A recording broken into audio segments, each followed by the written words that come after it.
Hello everyone, and welcome back to Mr. Sleepy Crime. I know many of you enjoy listening to these stories as you fall asleep. So before you drift off, I'd love for you to leave a comment letting me know where in the world you're tuning in from.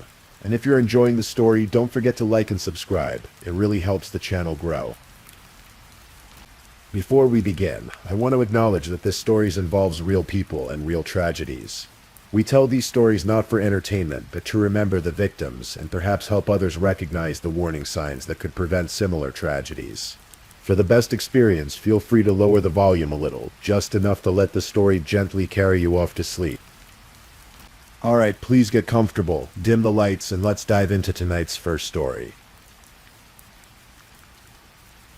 Tonight we're going to explore a case that captured the attention of millions around the world.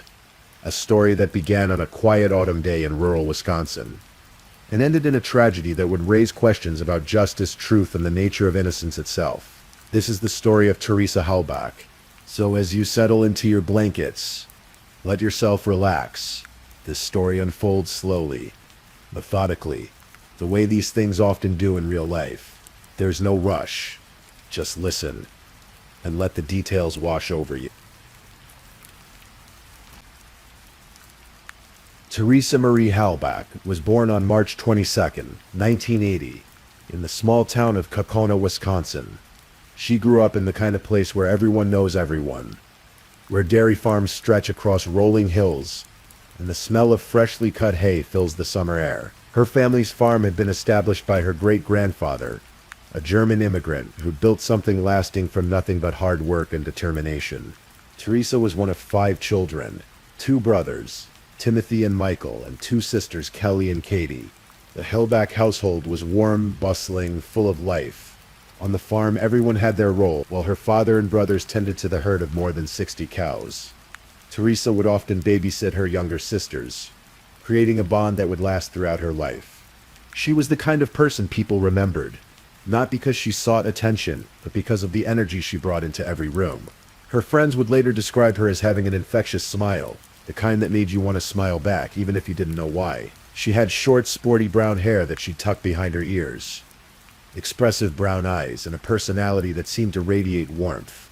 In high school at Hilbert, a small country school with fewer than 200 students, Teresa wasn't content to simply blend in. She had leading roles in school productions of Hello Dolly, The Music Man, and Anything Goes. She ran cross-country track, her feet pounding against the rural roads she'd known all her life. She was, in every sense, engaged with the world around her. But it was photography that truly captured her heart. When Teresa graduated from Hilbert High School in 1998, she knew exactly what she wanted to do. She enrolled at the University of Wisconsin-Green Bay. Pursuing a degree in photography, she threw herself into her studies with the same enthusiasm she'd brought to everything else. She worked at the college newspaper, learning her craft, developing her eye. She traveled to Spain, to Mexico, to New Zealand, and Australia, where she learned to scuba dive in waters far from the dairy farms of home. In 2002, Teresa graduated summa cum laude. At 22 years old, she had her whole life ahead of her, and she was ready to build something of her own. She took a job at a photography studio in Green Bay, specializing in family portraits and children's photography. She was good at it, really good. She had a gift for making people feel comfortable in front of the camera, for capturing natural smiles rather than stiff posed expressions. Parents would specifically request her for their children's portraits. She'd joke with them, make them laugh, and in that moment of genuine joy, she'd snap the perfect shot. But Teresa had bigger dreams. She wanted her own studio, her own business. In 2005, she took the leap. She opened Photography by Teresa, a small operation, but it was hers.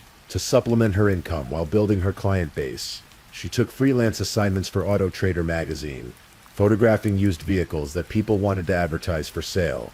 It wasn't glamorous work, but it paid the bills. And Teresa approached it with the same professionalism she brought to everything else. She'd drive around the region, meeting with sellers, snapping photos of cars, trucks, minivans, whatever needed to be in the magazine. She kept CDs in her car and loved to sing along as she drove.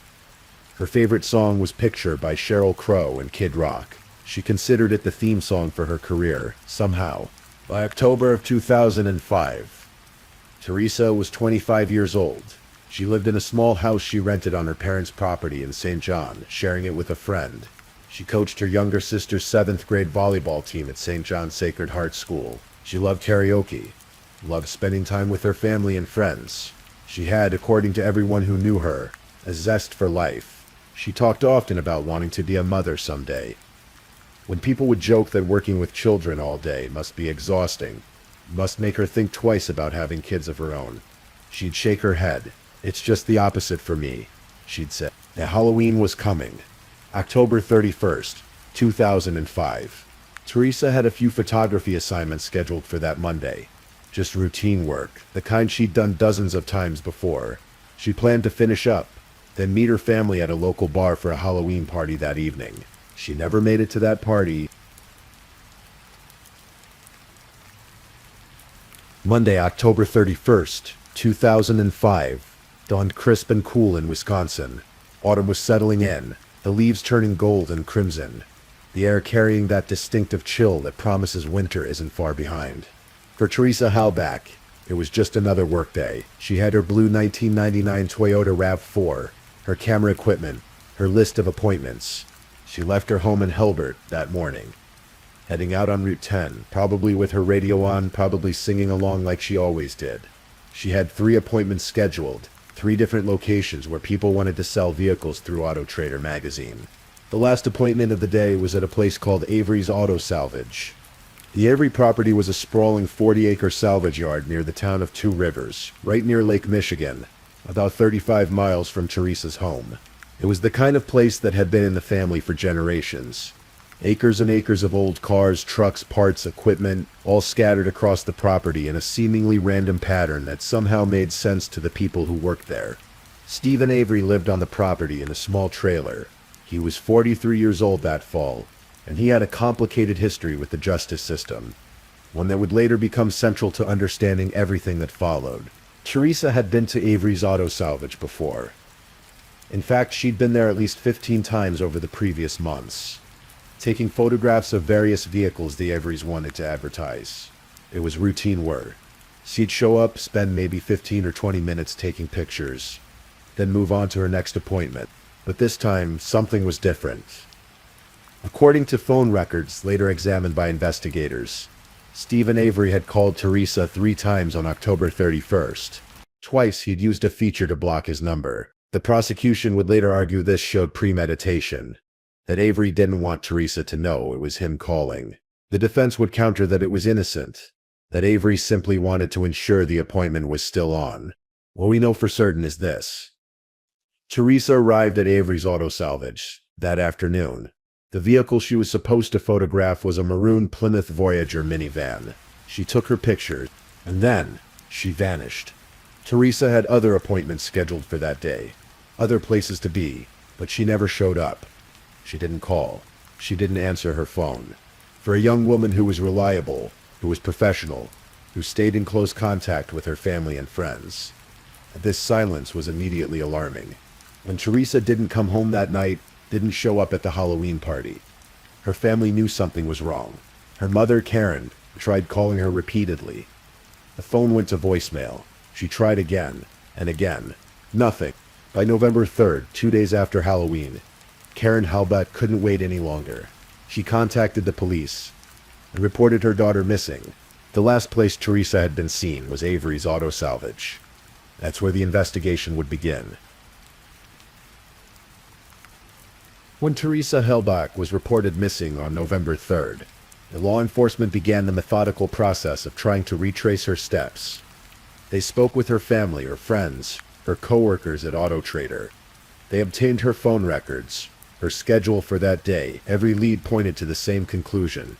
Stephen Avery's salvage yard was the last place anyone knew for certain Teresa had been. On November 3rd, officers from the Manitowoc County Sheriff's Department drove out to Avery's Auto Salvage. It's important to understand the context here, because it would become crucial to everything that followed. Stephen Avery had a history with Maniatorat, county law enforcement, but not the kind you might think. In 1985, Avery had been convicted of sexual assault an attempted murder of a woman named Penny Berenson. He'd been sentenced to 32 years in prison for a crime he insisted, from the very beginning, he did not commit. For 18 years, Avery maintained his innocence. For 18 years, no one believed him, until 2003, when the Wisconsin Innocence Project took on his case. They had the DNA evidence from the Berenson attack, retested using more modern technology. The results were unequivocal. Stephen Avery was not the perpetrator. The DNA matched another man entirely. Gregory Allen, a convicted sex offender who looked remarkably similar to Avery. Allen was already serving a 60-year sentence for another rape he'd committed. 10 years after the Berenson attack, Stephen Avery was released from prison in 2003, after serving 18 years for a crime he did not commit. He was exonerated, freed, but he was also angry, understandably so. Those were 18 years he'd never get back. 18 years of his life, taken. So Avery did what anyone might do in his position. He sued. He filed a $36 million lawsuit against Manitowoc County, against the sheriff, against the district attorney, everyone involved in his wrongful conviction. The lawsuit was pending, working its way through the courts, when Teresa Halbach disappeared. This context matters, because it would later fuel endless speculation. Did Manitowoc County have a motive to frame Stephen Avery, to plant evidence, to ensure he went back to prison, this time permanently, so he couldn't cost them millions of dollars? But we're getting ahead of ourselves.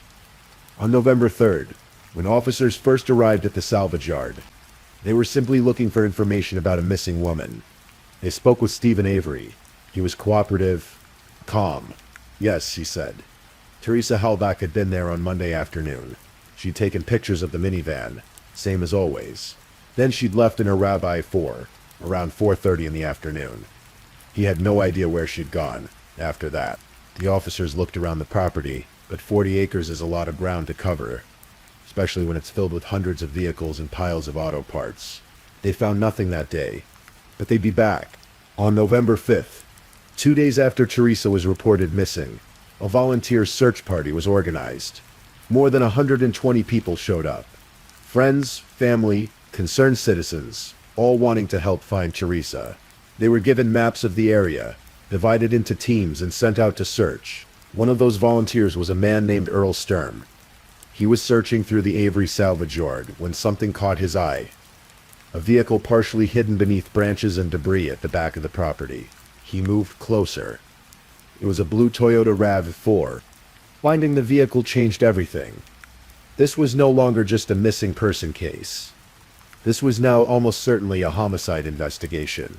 Because if Teresa's car was on the Avery property, but Teresa herself was nowhere to be found, the implications were grim. The police obtained a search warrant and descended on the salvage yard. They would search that property for days, combing through every inch, documenting everything they found. And what they found would form the backbone of the prosecution's case against Stephen Avery. Inside Teresa's RAV4, investigators discovered bloodstains. The blood was tested. It matched Stephen Avery's DNA. Not just similar, an exact match. There was also DNA evidence suggesting Teresa had been in the vehicle, which wasn't surprising since it was her car. But the presence of Avery's blood was damning. The defense would later argue that the blood was planted, that it came from a vial of Avery's blood that had been stored from his earlier wrongful conviction case. The prosecution would counter that this was conspiracy theory nonsense, that there was no evidence of planting. On November 6th, investigators made another discovery. In a burn barrel near Avery's garage, they found remnants of a camera and a cell phone, burned partially melted but still identifiable. These items were consistent with the equipment Teresa was known to carry. Then, on November 8th, behind Stephen Avery's detached garage, investigators examined a fire pit. It was the kind of place you'd burn yard waste, maybe roast marshmallows, on a cool evening. But when they sifted through the ashes, they found something else. Bone fragments, charred, broken pieces of what appeared to be human remains. The bones were sent for analysis. The forensic anthropologist confirmed they were human. More specifically, they were the remains of an adult woman. DNA testing and dental records would later confirm these were the remains of Teresa Halbach. A piece of her tooth was found and matched to her dental x-rays. The medical examiner testified that he found skull fragments with beveled edges consistent with gunshot wounds. Teresa Hellback had been shot. More searches of the property yielded more evidence. A key to Teresa's rabbit chiffre was found in Stephen Avery's bedroom. A bullet fragment was discovered in Avery's garage and it tested positive for Teresa's DNA. Avery's DNA was found on the hood latch of Teresa's vehicle. On November 9th, 2005, Stephen Avery was arrested. He was charged with being a felon in possession of firearms. 2 rifles had been found in his trailer. And as a convicted felon, even though that conviction had been overturned, he wasn't supposed to have weapons. 6 days later, the bigger charges came. First-degree intentional homicide and mutilation of a corpse. Stephen Avery maintained his innocence. He told anyone who would listen that he was being framed, that Manitowoc County was setting him up to avoid the $36 million lawsuit. But the evidence against him was overwhelming. His blood in her car, her remains in his fire pit, her car key in his bedroom, her DNA on a bullet in his garage. How could anyone argue with physical evidence like that? And then, in March of 2006, the case took another turn. One that would prove even more controversial than anything that had come before.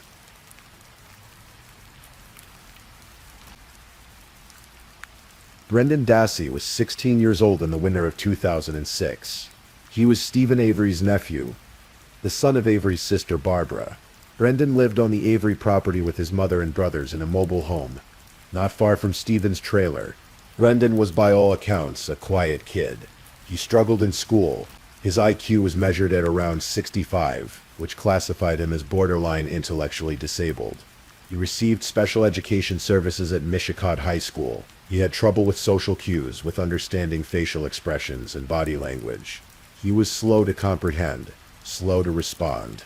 He loved WWE wrestling and video games. He wasn't a troublemaker.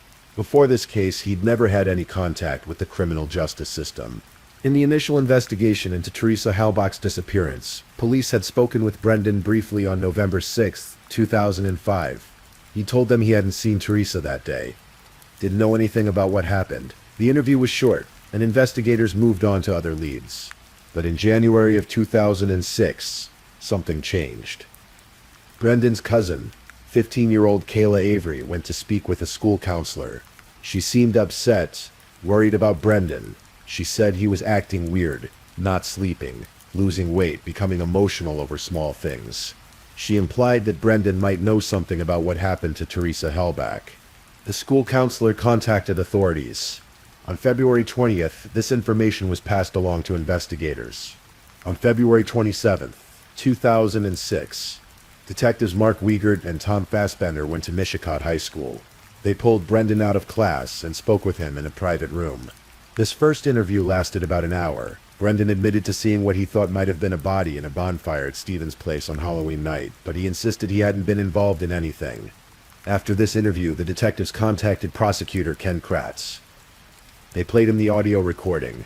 Kratz listened and told them they needed a better record, a clearer confession. So that same day, February 27th, the detectives took Brendan from the school to the Two Rivers police station for another interview.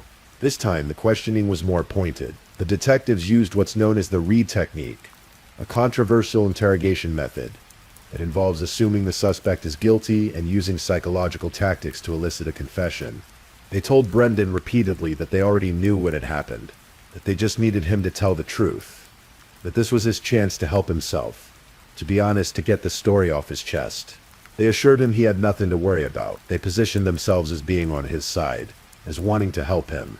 Brendan was questioned for hours over the course of that day, first at the school, then at the police station. No parent was present. No lawyer was there to advise him. It was just Brendan, a 16-year-old boy with borderline intellectual functioning and 2 trained investigators. By the end of that day, Brendan had admitted to seeing Teresa's body in Stephen's garage, but the investigators wanted more. They placed Brendan, his brother, and his mother in protective custody at a local resort that night, saying they were concerned for their safety. The next morning, March 1st, 2006, the detectives came for Brendan again. They picked him up from the resort and took him to the Manitowoc County Sheriff's Department. Brendan's mother, Barbara, asked if she should come along. The investigators said no. That wouldn't be necessary. They read Brendan his Miranda rights. He said he understood. The interview began at 11 in the morning. For the next 3 to 4 hours, the investigators questioned Brendan. The entire session was video recorded. What happened in that room would become one of the most hotly debated aspects of the entire case. During this interrogation, Brendan told a horrific story. He said that when he got off the school bus on Halloween afternoon around 3:45, he went to his Uncle Stephen's trailer. He said Stephen had Teresa Halbach tied to the bed. He said he and Stephen sexually assaulted her. He said they stabbed her, strangled her. He said Stephen shot her in the garage. He said they burned her body in the fire pit. The details were graphic, disturbing, seemingly damning, but there were problems with the story, significant problems that would emerge during the trial and in the years to follow. First, many of the details came not from Brendan spontaneously offering information, but from the investigators leading him, prompting him, suggesting answers. When asked how Teresa was killed, Brendan would guess. The investigators would say no. That's not right. Try again. Brendan would guess something else. Eventually, he'd land on an answer that satisfied them. For example, when asked what was done to Teresa's head, Brendan guessed various things. The investigators kept pressing. Finally, one of them asked, "Who shot her in the head?" Only then did Brendan say there was a shooting, but even then he couldn't provide consistent details about where the shooting happened. He said it was outside, then later changed it to the garage when the investigators said that's where they'd found a bullet. Second, absolutely no physical evidence corroborated Brendan's story. He said Teresa had been tied to Stephen's bed, that there had been stabbing and blood everywhere in the bedroom, but despite multiple searches, no blood evidence was found in Stephen's trailer. No DNA from Teresa, no evidence of a violent struggle. The mattress was tested. Nothing. Brendan said Teresa's throat had been cut, that she'd been stabbed, but the medical examiner found no evidence of stabbing in the bone fragments that were recovered. The only definitive cause of death was gunshot wounds to the head. Third, Brendan's demeanor during the confession was troubling. He spoke in short, simple sentences. He frequently said, "I don't know," or "I guess." When the investigators asked leading questions, he often agreed with whatever they suggested. Experts who later analyzed the interrogation noted that Brendan displayed classic signs of someone whose confession was being coerced, not through physical force but through psychological manipulation. Perhaps most damning for the credibility of the confession. Immediately after the interview ended, Brendan spoke with his mother. The conversation was recorded. Brendan seemed confused about what had just happened. When his mother asked him why he did what he confessed to, he said, "I didn't want to." She asked if Stephen forced him. Brendan shook his head. No. Then Brendan asked his mother a question that suggested he didn't fully understand the consequences of what he'd just confessed to. He asked if he'd get back to school by a certain time, as if he thought he was just going to go back to his normal life after confessing to rape and murder. Defense attorneys and advocates would later argue that Brendan's confession was false, that it was the product of a vulnerable teenager with limited intellectual capacity being manipulated by trained interrogators who fed him details and coached him into confessing to a crime he didn't commit. But the prosecution saw it differently. They argued that Brendan knew things only someone involved in the crime could know, that his confession, while obtained without a lawyer present, was voluntary, that he'd waived his rights knowingly and intelligently.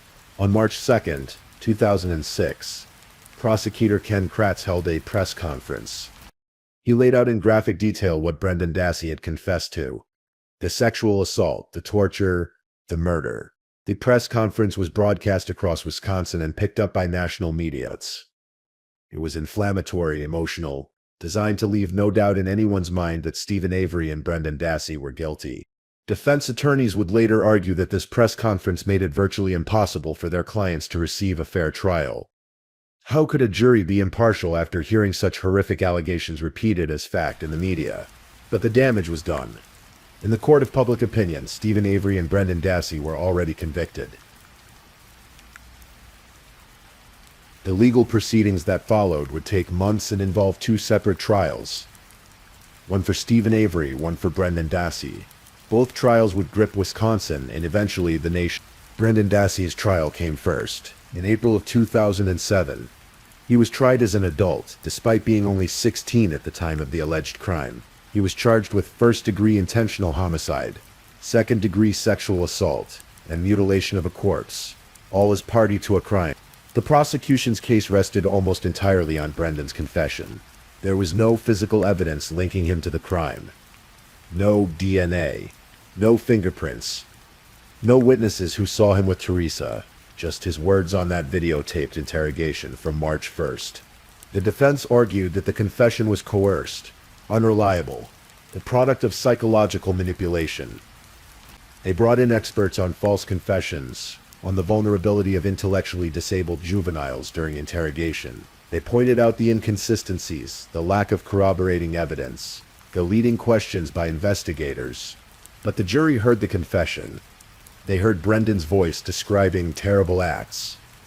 And even though the defense argued it was false, the jury believed it was real. On April 25, 2007, Brendan Dassey was convicted on all 3 counts. At his sentencing, he was given life in prison with no possibility of parole for 41 years. He would be in his 50s before he could even be considered for release. Stephen Avery's trial began shortly after, in February of 2007. Unlike Brendan's trial, which hinged on a confession, Stephen's trial was all about physical evidence. The prosecution presented a damning case. They showed the jury Teresa's Rabbi 4 with Stephen's blood inside. They presented the key to the Rabbi 4 found in Stephen's bedroom with his DNA on it.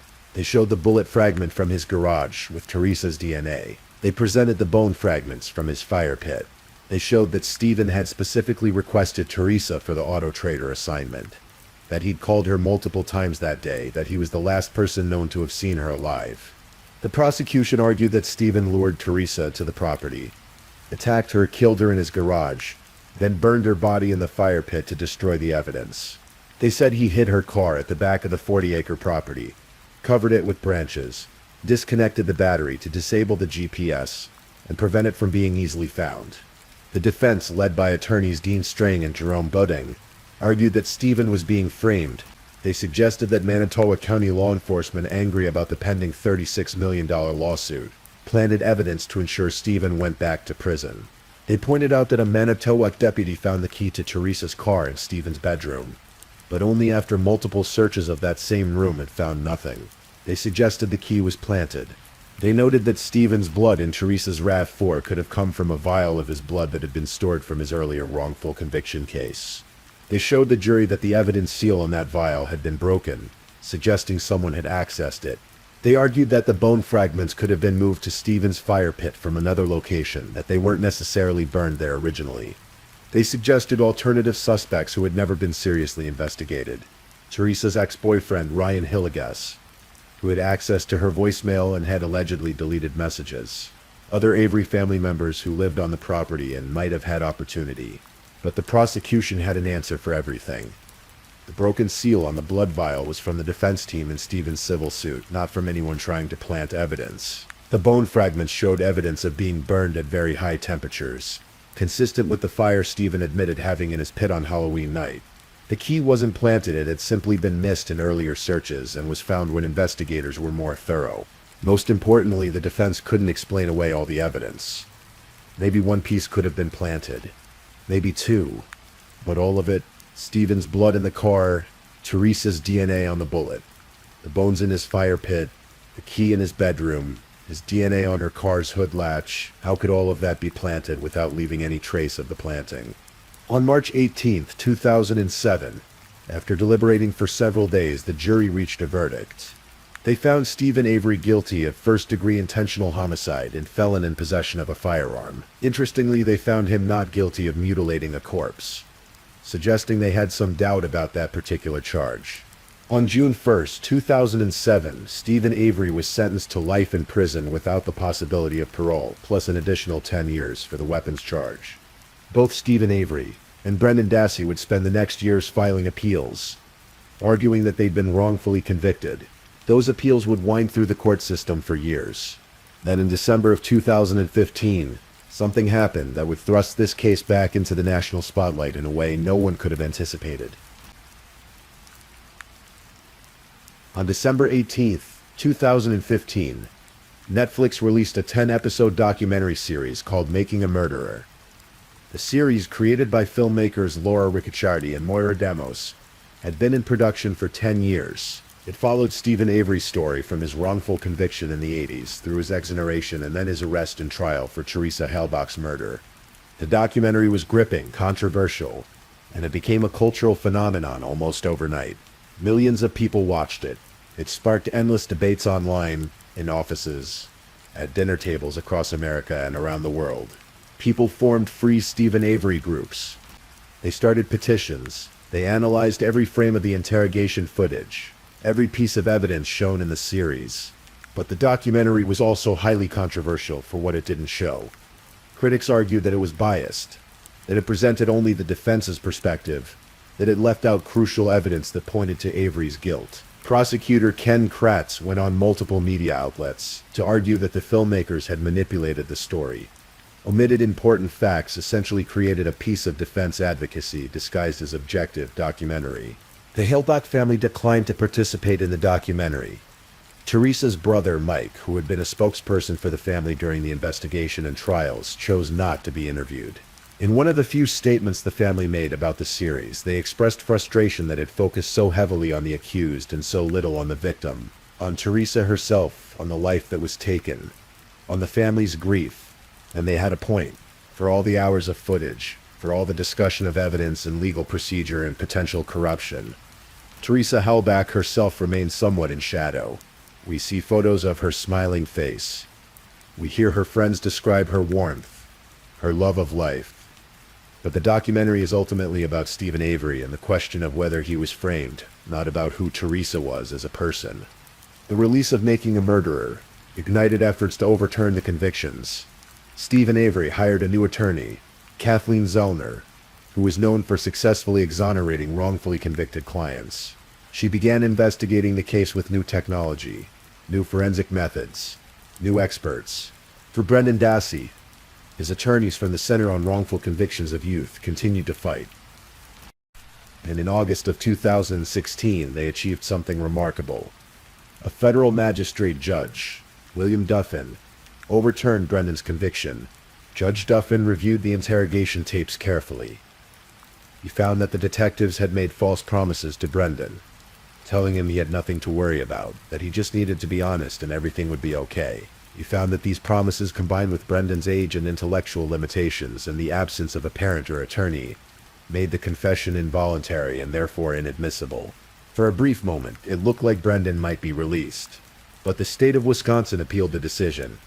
The appeals court stayed Brendan's release while they considered the case.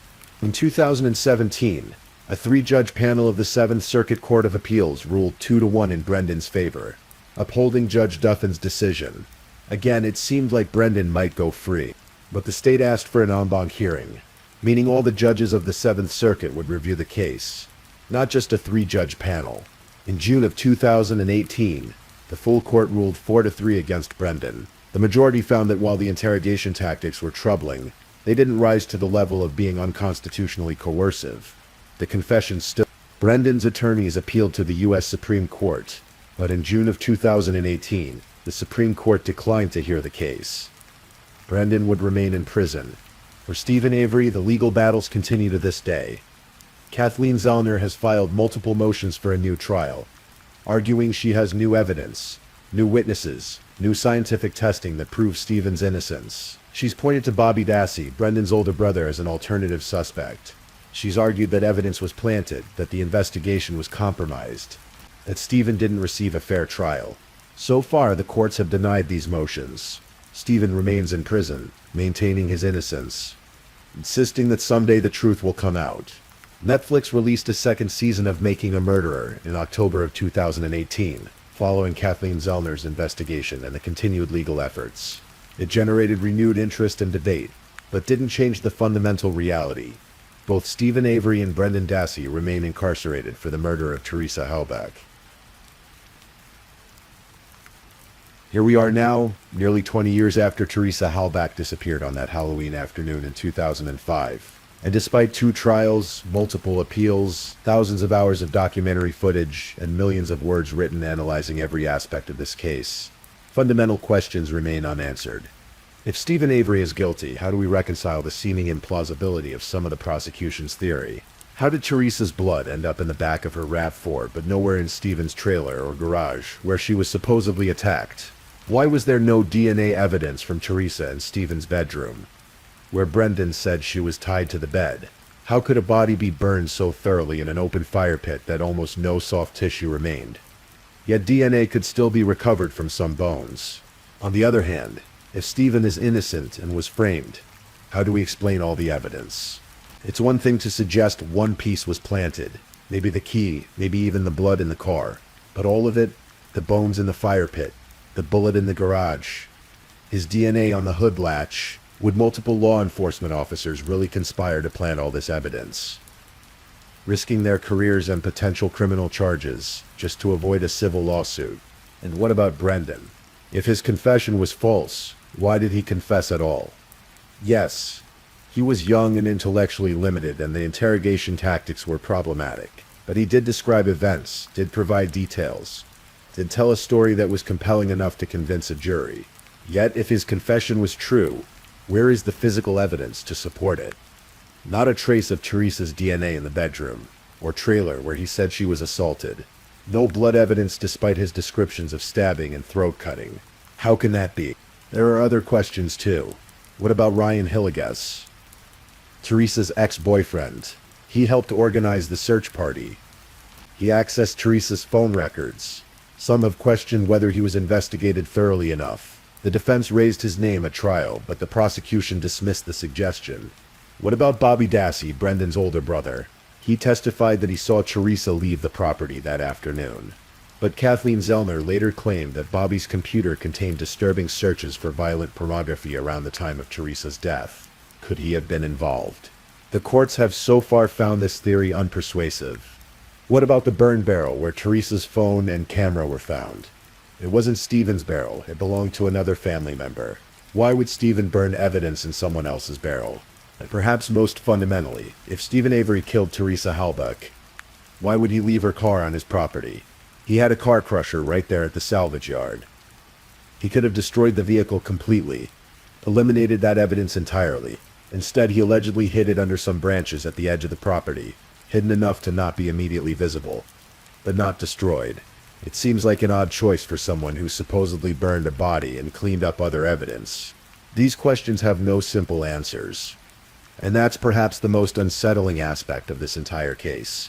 We may never know with absolute certainty what happened to Teresa Halbach on October 31st, 2005.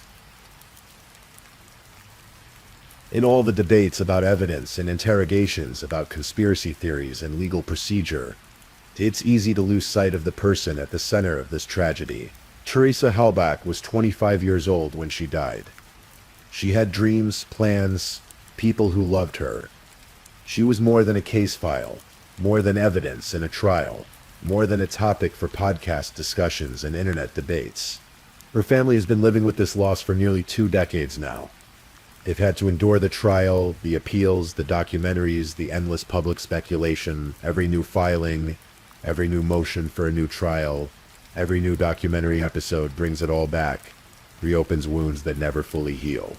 Teresa's mother, Karen, has spoken rarely about the case, but when she has, her words carry the weight of unimaginable grief. She said that whether people believe Stephen Avery is guilty or innocent, they should remember that Teresa was a real person, a beloved daughter and sister, someone whose absence leaves a permanent void in the lives of those who knew her. Teresa's brother, Mike, served as the family spokesperson during much of the investigation and trial. He's maintained that he believes the right people were convicted, that justice was served for his sister. He's asked that people respect the family's privacy, allow them to grieve without constant public scrutiny. In Hilbert, in the community where Teresa grew up, people remember her not as a victim in a famous case, but as the girl who made them laugh. During family portrait sessions, the young woman who coached middle school volleyball with patience and enthusiasm, the photographer with the bright smile who loved to sing along to her favorite songs while driving to assignments. Her family established a scholarship in her name, the Teresa Halbach Memorial Scholarship, to help young people pursue careers in photography and other visual arts.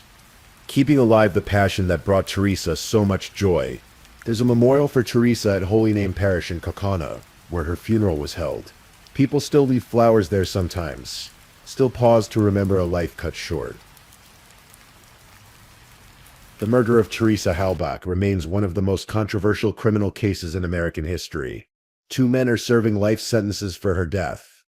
One maintains his innocence and continues to fight for a new trial. The other, once a teenager with limited understanding of the legal system he found himself caught in, serves his sentence in a prison far from home. The debates continue. New evidence is presented and disputed.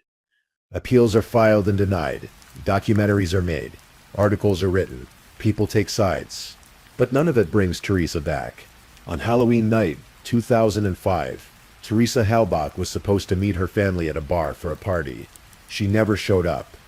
Instead, her absence set in motion a chain of events that would captivate the world and raise profound questions about justice, truth, and reasonable doubt. Whether you believe Stephen Avery and Brendan Dassey are guilty or innocent, whether you think the evidence was solid or planted, whether you trust the system or question its integrity, one thing remains indisputable. A young woman with her whole life ahead of her was killed. A family lost a daughter, a sister, a friend, and no verdict, no appeal, no documentary can change that fundamental tragedy. As you drift off to sleep tonight, perhaps think of Teresa not as a victim in a famous case, but as a person, someone who loved photography and singing, who wanted to be a mother someday, who made children smile when she photographed them, who had dreams that would never be realized. Her story deserves to be remembered. Not just the controversy and the questions, but the life itself, brief though it was, and bright. If this is your first time listening to one of our true crime stories, welcome to Mr. Sleepy Crime, where we explore these cases in a calm and respectful way. I also want to take a moment to appreciate my amazing subscribers who've been rocking with me. Thank you so much for your continued support. If you're still awake and listening, don't forget to drop a comment. Let me know where you're tuning in from and the current time in your corner of the world. Or just say something to let me know you're still here. And if you haven't already, be sure to like this video and subscribe so you don't miss our next true crime stories for sleep. Now let's move on to our second story. Story 2. Tonight we're going to explore a story that unfolded in the heart of Toronto, Canada. A story about a young woman with dreams of seeing the world, a mother's unwavering determination, and the tragic events of one November night in 2017.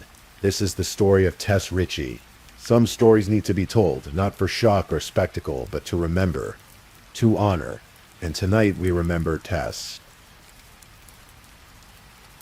Tess Ritchie was born on November 30th, 1994, in North Bay, Ontario. She was the baby of the family, the youngest of 5 sisters in a close-knit household, where laughter echoed through the halls and love was never in short supply. Her sisters would later say that yes, Tess was spoiled rotten, but she earned it. She was protective, fiercely loyal, and full of life.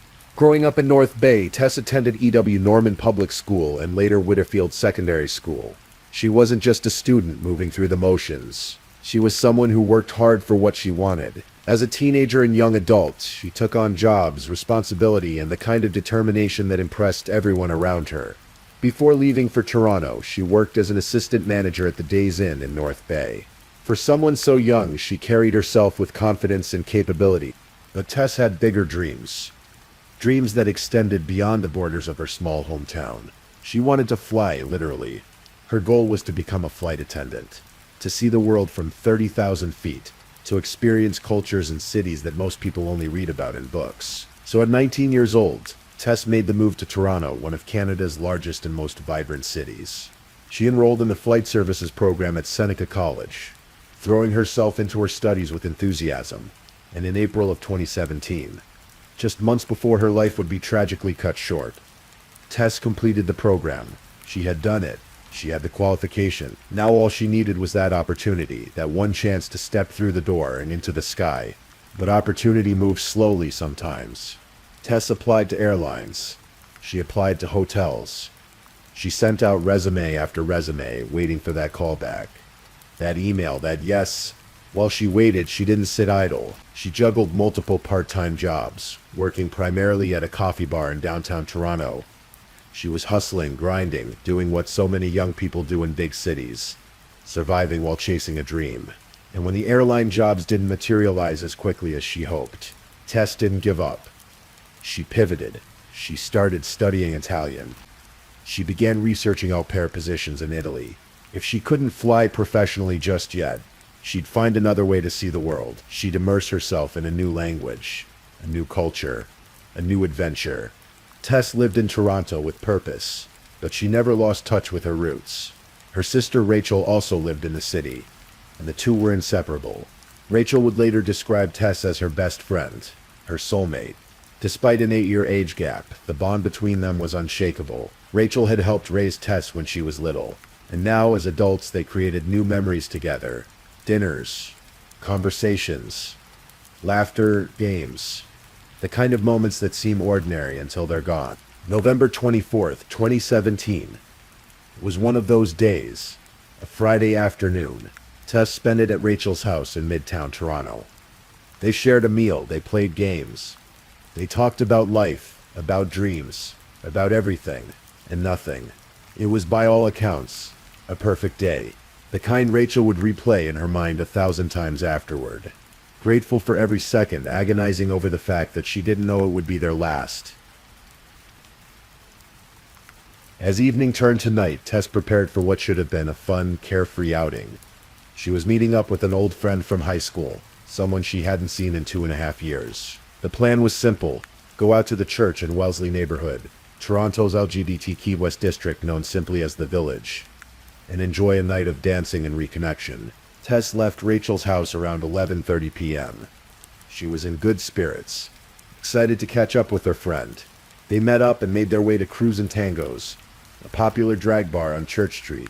The place was packed, alive with music and energy. Students, young professionals, locals, and visitors all mingled under the lights and pounding bass. It was the kind of place where people went to forget their worries, to dance, to be themselves. Tess and her friend, whose name was Riley Samard, drank heavily that night. They were having fun, letting loose, enjoying the freedom of a Friday night in the city. But as the hours passed and the alcohol flowed, things got blurry. Riley would later say that by the time they left the bar sometime after 1:30 a.m., both of them had consumed a significant amount of alcohol. They stumbled out into the cold November air, the kind of cold that cuts through your jacket and makes you walk faster. They wandered north along Church Street, eventually stopping outside a house on Dundonald Street, just 1 block north of Wellesley. There they struck up a conversation with a woman who lived there and an unidentified man who was standing nearby. But this is where the story begins to fracture, where small decisions lead to enormous consequences. At 4 a.m., Riley received a text from her boyfriend asking her to come home. She was tired, drunk, and ready to call it a night. She said goodbye to Tess and walked to the College Street streetcar, leaving her friend behind. In hindsight, this moment would haunt Riley, but in the moment, it seemed harmless. Tess wasn't alone. There were other people around. Everything seemed fine, except it wasn't. Security footage would later reveal that Tess had not been alone after leaving the bar.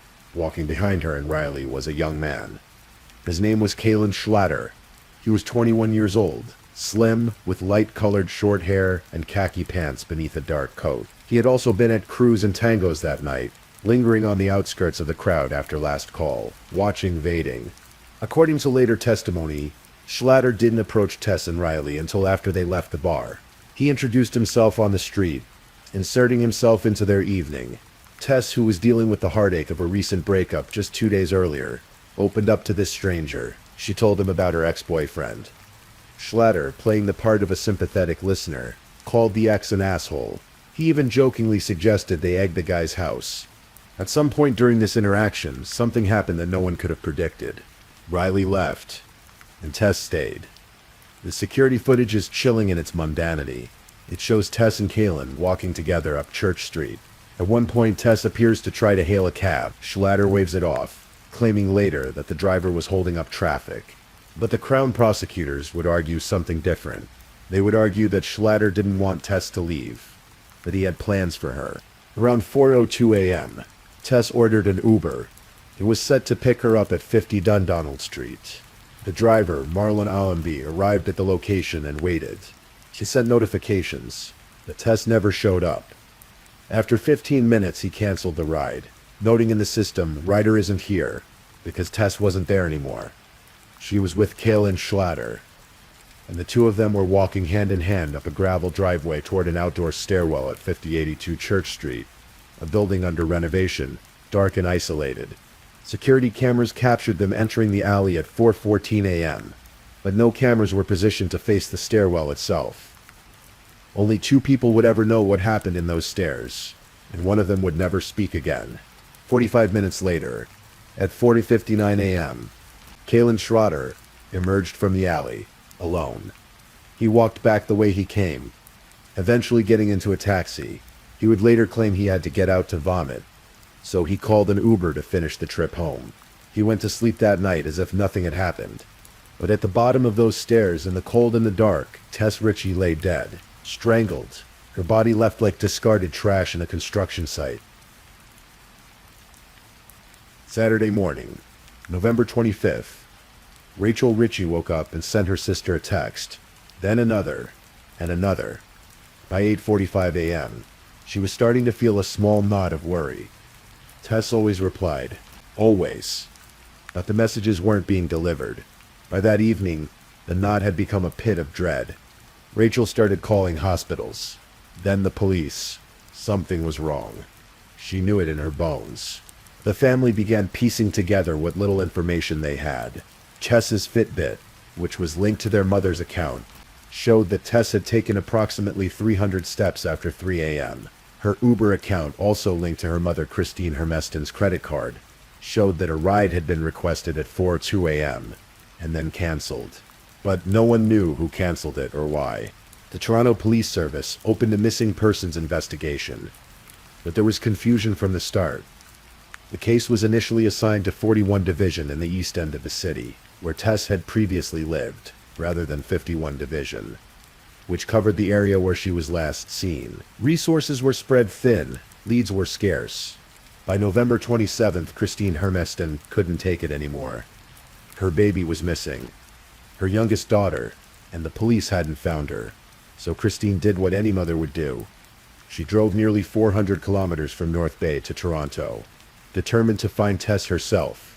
She brought very little with her, 2 pairs of jeans, borrowed clothes from her daughters. This wasn't a visit, this was a mission. Christine enlisted the help of Anne Brizeau, a nurse who worked at St. Michael's Hospital and whose daughter had been friends with Tess since elementary school. Together they hit the streets. They made posters, hundreds of them. They walked through the village, handing out flyers, asking questions, searching every alley, every doorway, every shadowy corner. Christine looked into the faces of strangers and begged them, "Have you seen my daughter? Do you know anything? Please help me find her." The police said they were doing everything they could. They set up a command post. They canvassed the area, but Christine couldn't shake the feeling that more needed to be done. That Tess was close, that she was waiting to be found, and she was right. On the afternoon of November 29th, 4 days after Tess disappeared, and 1 day before what would have been her 23rd birthday, Christine and Anne were searching near Church and Dundonald streets. They had been there before, but something pulled Christine back. She would later describe it as an eerie feeling, a pull she couldn't explain. There was a construction site at 582 Church Street, just 2 doors down from where Tess was last seen. The building was under renovation, closed off, dark. Christine and Anne walked up the gravel driveway, and there at the edge of an outdoor stairwell leading to a basement entrance, Anne Brizeau leaned over to peer down into the shadows. What she saw made her blood run cold. At the bottom of the narrow stairwell, lying on the concrete, was a body. The face was blue, the limbs were still. Anne recognized the clothing. She recognized the shape. Terror ripped through her chest. She stumbled backward, her voice breaking as she screamed for Christine. "Christine, come back here. There's a girl in the stairwell. You've got to come back." Christine's scream echoed through the alley, through the street, through the souls of everyone who heard it. "Oh dear God, help me!" Tess Ritchie had been found, but it was too late. She was already gone. The discovery of Tess's body sent shockwaves through Toronto, not just because of the tragedy itself, but because of where she had been found. 40 meters. That's how far Tess's body was from the address where 2 Toronto police officers had been dispatched. 3 days earlier to check on a missing person report. 40 meters.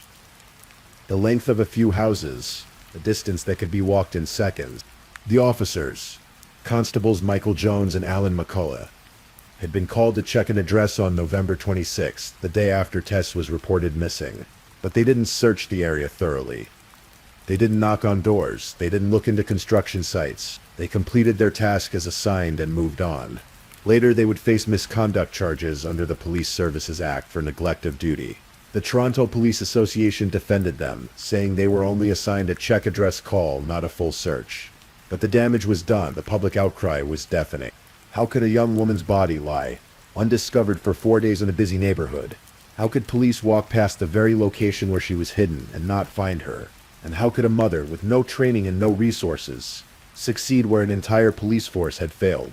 Christine Hermeston's discovery of her daughter's body became a symbol of everything that was broken in the system. She should have been planning Tess's 23rd birthday. Instead, she was identifying her daughter's remains. Initially, police suggested that Tess's death might have been accidental. Perhaps she had fallen. Perhaps it was a tragic mishap. But an autopsy told a different story. Tess had died from neck compression, strangulation. Her death was ruled a homicide. On December 3, 2017, Toronto police released a public appeal. They were looking for an unknown male, described as white, approximately 5'7" to 6'5" tall, slim build, with light-colored short hair. Security images were released showing a young man in khaki pants and a dark coat. This was a person of interest, someone who might have information, someone who had been seen with Tess before she died. The images circulated widely. Social media exploded with speculation and anger. Who was this man? Why hadn't he come forward? And where was he now? Kellen Schlatter knew exactly where he was. He was at home watching the news coverage, seeing his own face plastered across TV screens and shared thousands of times online. And he said nothing. For weeks, he stayed silent. The Toronto homicide detectives were already closing in. They had the security footage, they had witness statements, and they had evidence that would prove impossible to ignore. On February 4, 2018, police arrested Kalen Schlatter near his home in Toronto's West End. He was 21 years old, and he was charged with second-degree murder in the death of Tess Ritchie. Detective Sergeant Graham Gibson addressed the media, calling Tess a young, innocent girl and describing the crime as one of opportunity. Schlatter and Tess had met for the first time that night. They had spent time together, and then he had killed her. As the investigation progressed, the charge was upgraded to first-degree murder, indicating planning and deliberation. But Schlatter maintained his innocence. He would fight the charges. He would tell his side of the story. And in 2020, the case would finally go to trial. The trial of Kalen Schlatter began in early 2020, and it quickly became one of the most closely watched cases in Toronto. For Tess's family, it was agonizing. Sitting in that courtroom day after day, hearing the details of her final hours, seeing the evidence laid out piece by piece. The Crown's case was built on several pillars. First, there was the security footage. The cameras showed Tess and Kalen walking together, hand in hand toward the stairwell. 45 minutes later, Kalen emerged alone. An officer who reviewed hours of footage testified that no one else entered or exited that area during the critical time frame. Second, there was forensic evidence. Kalen Schlatter's semen was found on Tess's pants. His saliva was found inside her bra. The Crown argued that Schlatter had sexually assaulted Tess and then strangled her when she refused to have sex with him. Third, there was testimony from a jailhouse informant. A longtime criminal who shared a cell with Schlatter said that Kalen had confessed to the murder. According to this informant, who could only be identified as E.S. Schlatter, described taking Tess to the stairwell, making out with her, and then losing control when she said she didn't want to go further. The informant testified that Schlatter said he strangled Tess with a scarf, that it excited him, and that he ejaculated during the act. After Tess was dead, Schlatter allegedly took $60 from her purse and left. E.S. said that Schlatter showed no remorse, that he cried at night in his cell, but only because he missed his mother and didn't want to go to prison, not because he regretted what he had done to Tess. Fourth, there was testimony from undercover police officers. After Schlatter's arrest, 2 undercover cops were placed in holding cells next to him, pretending to be criminals. They struck up conversations, And Schlatter talked. He bragged about his success with women. He said he liked a challenge, and that sometimes you have to push the boundaries with women to see where it goes.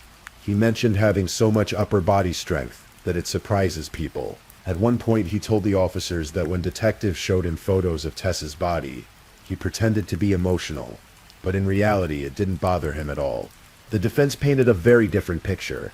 Schlatter's lawyer, Lydia Riva, argued that the encounter between Tess and Kaylin had been consensual, that Tess had been the one who asked to kiss him, that she had led him to the stairwell, that they had fooled around for a while before Kaylin left her there, alive and well. Schlatter took the stand in his own defense. He denied murdering Tess. He denied sexually assaulting her. He claimed that Tess told him she was on her period, so they couldn't have sex. He said he came in his pants while they were grinding against each other. Embarrassed, he asked Tess if she wanted to come back to his parents' house. She declined, so he left.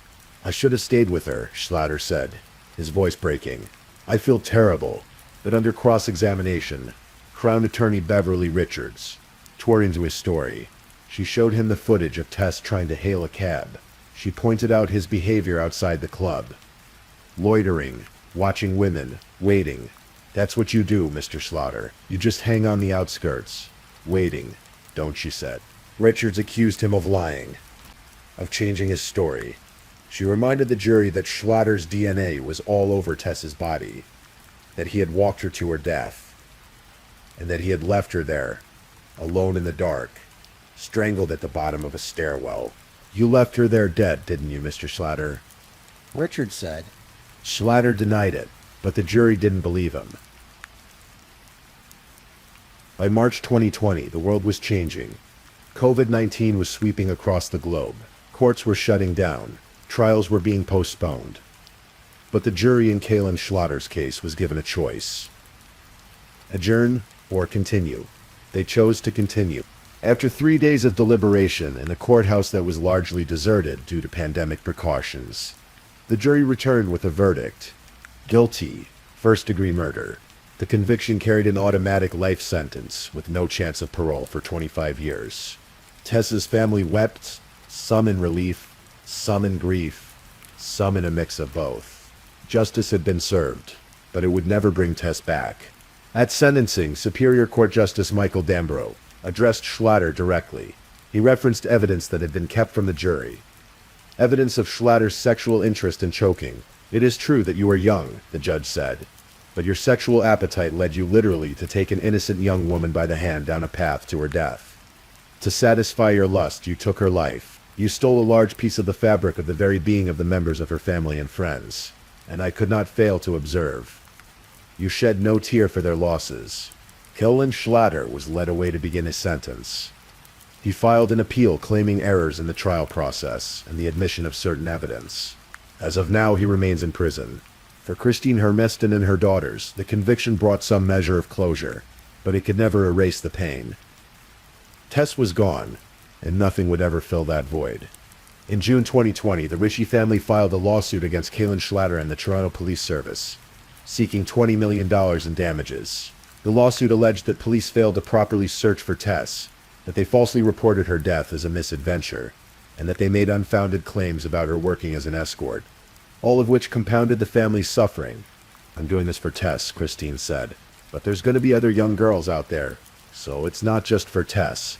I can't get it out of my head that they let her lay there for 4 days." The image of finding her daughter's body is seared into Christine's mind forever. She suffers from PTSD, nightmares, insomnia. All of Tess's sisters do. The family, once so close, struggles to look at each other without feeling guilt, without wondering if they could have done something differently. "We feel like we all let Tess down," Christine said. "And that's why we're continuing to fight on behalf of Tess, because we're not going to let her down again." The 2 officers who were charged with misconduct, Constables Jones and McCullough, eventually had their charges withdrawn in August 2024, 7 years after Tess's death. The resolution involved a restorative approach, with both officers docked 40 days of pay and participating in training for future recruits. The Ritchie family was divided on the resolution. Rachel Ritchie expressed relief that further legal proceedings could be avoided, but Christine remains unsatisfied. planning to pursue a civil lawsuit against the officers. As for the Toronto Police Service, Tess's case became a catalyst for change. The failures in her case, combined with other tragedies in the church in Wellesley neighborhood, led the police to create a dedicated missing persons unit. Chief Mark Saunders ordered both internal and external reviews of how the force handles missing persons investigations. But no amount of policy change can bring back the young woman who dreamed of flying, who loved her family fiercely, who spent her last afternoon playing games and laughing with her sister. Tess Ritchie was 22 years old when she died. She was 4 days away from her 23rd birthday. She had completed her flight attendant training. She was learning Italian. She was looking toward a future filled with travel, adventure, and possibility. Instead, she met a stranger on a cold November night. A stranger who saw her not as a person, but as an opportunity. And in 45 minutes, her life was over. Evil not only took Tess that night, her sister Verena said. It sentenced her surviving family to a cruel and painful future while robbing the world of so much love and potential. Tess's story is a reminder of how fragile life can be, how a single decision, a single moment can change everything. It's a reminder to stay close to the people we love, to check in, to never assume that tomorrow is guaranteed. And it's a reminder that when someone goes missing, every second matters. Every search matters. Every person who helps matters. Christine Hermiston found her daughter when the system failed. And though the pain of that discovery will haunt her forever, her love for Tess drove her to seek justice, to fight for accountability, to make sure that other families might be spared the same nightmare. Tess Ritchie's life mattered. Her dreams mattered. Her love for her family mattered. And though she is gone, she is not forgotten. If you're still awake and listening, check whether you've left your little goodnight comment. I always check your comments before I sleep too. And if you haven't already, don't forget to like this video and subscribe so you don't miss our next true crime stories for sleep. Meanwhile, let's move on to our third story. Story 3. Sometimes the most dangerous poison isn't the one you can taste. Sometimes it's the one sweetened with false promises and wrapped in the familiar comfort of home. Tonight we travel to the windswept plains of North Dakota, to a small city called Minai, where a decade-long love story ended not with a goodbye but with a glass of sweet tea on a sweltering September afternoon. This is the story of Stephen Riley and Anna Kenoer, a story of second chances that became a final betrayal, of a fortune that never existed, and a life that was stolen because of it. Let's begin. The year was 2013, and both Stephen Riley and Anna Kenoer were looking for something they'd lost. Hope. Stephen Riley was originally from California, a 51-year-old man who'd lived a complicated life. He had been married twice before and was the father of 5 children. Life hadn't always been kind to Stephen. He'd struggled with homelessness, found himself sleeping in shelters, wondering if tomorrow would bring anything better than today.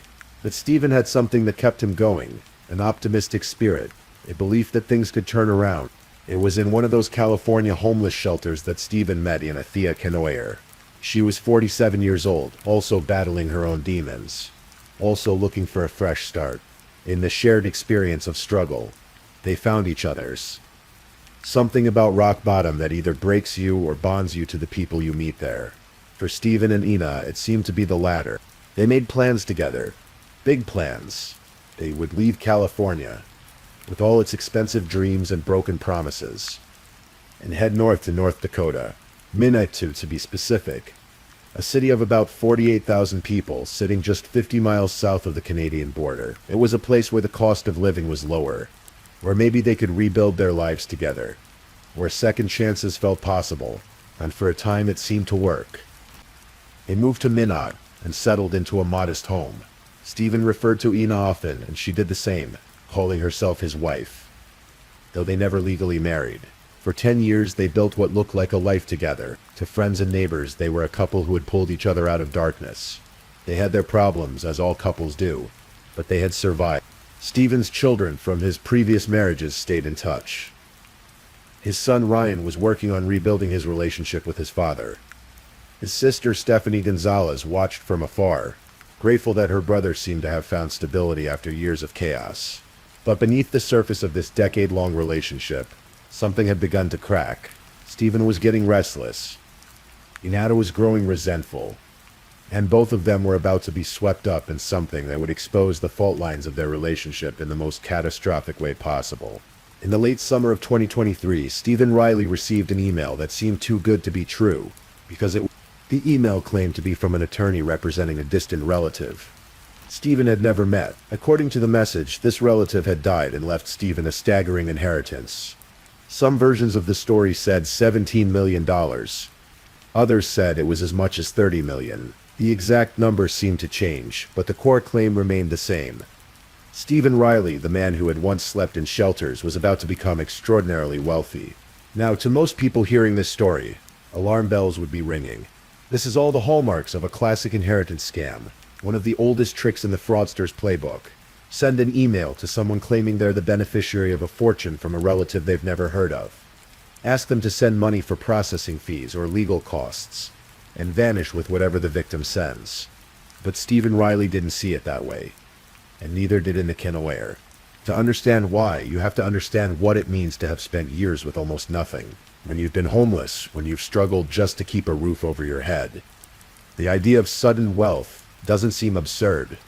It seems like the universe finally paying back what it owes you. It seems like justice. It seems like the happy ending you've been promised your whole life, but never received. Stephen and Ina believed the inheritance was real. 100% real. Stephen began making plans. He contacted the supposed attorney, arranged meetings, talked about what he would do with the money. And he made another decision, one that would ultimately cost him his life. Stephen told his friends that once he received the inheritance, he was planning to leave Inea. The relationship had grown strained. They weren't the same people who had met in that California shelter 10 years earlier. Whatever had once bound them together was fraying. Stephen saw the inheritance as his chance at true independence. A chance to start over again, this time on his own terms. But Inea overheard things. Friends and neighbors later told police that Inea had picked up on Stephen's intentions. She knew he was planning to leave. And she knew that if he did, she would be left with nothing. No money, no husband, no security. After 10 years together, she would be back where she started. There was just one problem with Inea's logic. North Dakota doesn't recognize common law marriage, even though she referred to herself as Stephen's wife. Even though they'd lived together for a decade. Legally speaking, she had no claim to his assets. But Inea didn't know that yet. All she knew was that Stephen was about to become rich, and he was about to leave her, and she decided she couldn't let that happen.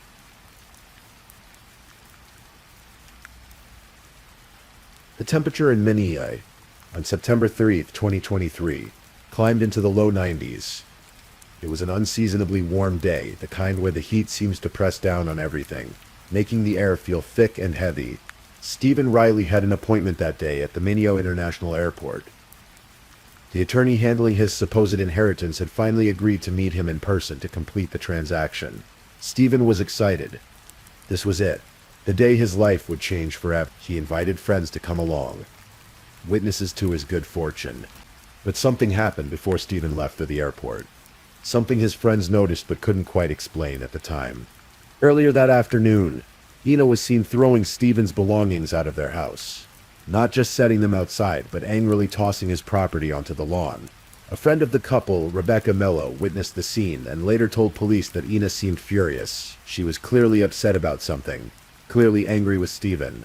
But when it came time to go to the airport, Anna went with him. She and Stephen drove to the small airport together, meeting up with several friends who wanted to be there for Stephen's big moment. And that's when Stephen started feeling sick. At first, it seemed minor. Stephen complained of stomach pain. He felt dizzy, unsteady on his feet. He told his friends he felt drunk, even though he hadn't had anything to drink. His friend Billy Burkhead had been with Stephen just the day before, and said Stephen had seemed perfectly fine. No signs of illness, no indication that anything was wrong. But now, at the airport, Stephen was deteriorating rapidly. Within an hour of arriving, he began vomiting. He couldn't walk without help. He seemed to drift in and out of consciousness, his eyes unfocused. His words slurred. His friends became alarmed. They wanted to call an ambulance, wanted to take Stephen to the emergency room immediately. But Ina stopped them. She insisted that Stephen was just suffering from heat stroke. She claimed to have medical training and said she knew exactly what to do. Stephen didn't need a hospital, she said. He just needed to go home and rest. Stephen's friend Wesley Torgerson was especially concerned. He trusted Ina because she claimed to know about heat stroke treatment, and the temperature had been in the 90s. But watching Stephen deteriorate, Torgerson felt a gnawing worry in his gut. Something wasn't right. Still, Ina was insistent. She took Stephen home. The attorney never showed up at the airport that day. Because there was no attorney. There never had been. What happened inside that house on the night of September 3rd? No one will ever fully know except Ina Canoyer. But we know Stephen Riley was dying. We know that throughout the day. And it had been making Stephen sweet tea. She would later admit this to police. Sweet tea on a hot day. Something refreshing, something familiar. Something to cool him down. Stephen drank it without suspicion. Why would he? This was the woman he'd lived with for 10 years. This was the woman he'd crossed the country with. Built a life with. But the sweet tea contained something else. Something that would mask its presence with its own sweetness. Ethylene glycol, the main ingredient in antifreeze. Ethylene glycol is a deadly poison, but its initial effects can be deceived. When first ingested, it acts like alcohol on the body. The victim feels intoxicated, dizzy, confused. They might vomit.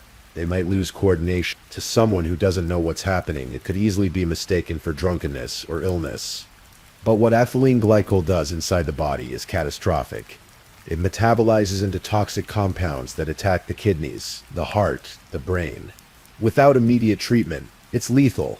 And even with treatment, if too much time passes, there's nothing doctors can do. Stephen's friends didn't stop worrying. Wesley Torgerson decided to check on Stephen the next morning, September 4th. When he called the house, Ina told him that Stephen had already gone to a walk-in clinic and was being treated. Relieved, Torgerson decided to visit some of the clinics to see which one Stephen had gone to. Maybe bring him something or just check in. But Torgerson couldn't find Stephen at any clinic. He checked every walk-in facility in Manit. He checked the emergency room at Trinity Hospital.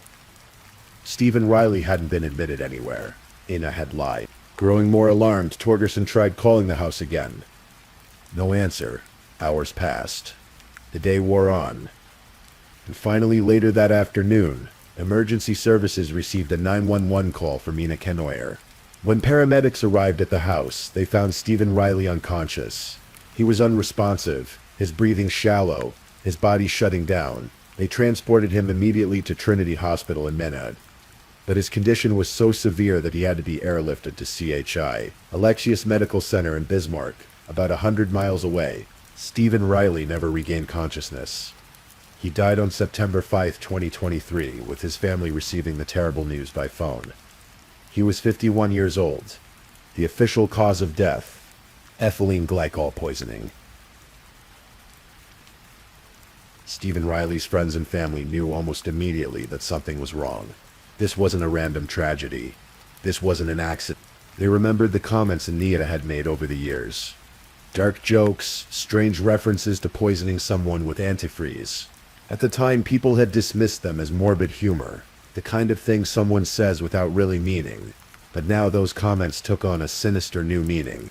They remembered that at the airport, even before anyone knew what was wrong with Stephen. Zina had insisted he didn't need medical help. She'd prevented his friends from calling an ambulance when time was literally life or death. And they remembered that while Stephen was in the hospital, before anyone had told her his diagnosis, Ina had begun saying that Stephen had been poisoned with antifreeze. How could she know that? The medical staff hadn't said anything. The toxicology results hadn't come back yet, but Ina was already talking about antifreeze poisoning. The coroner was informed of these suspicions, and tests were ordered specifically looking for ethylene glycol. The results came back showing toxic levels in Stephen's blood. This was murder. Friends and family immediately contacted the Menio Police Department.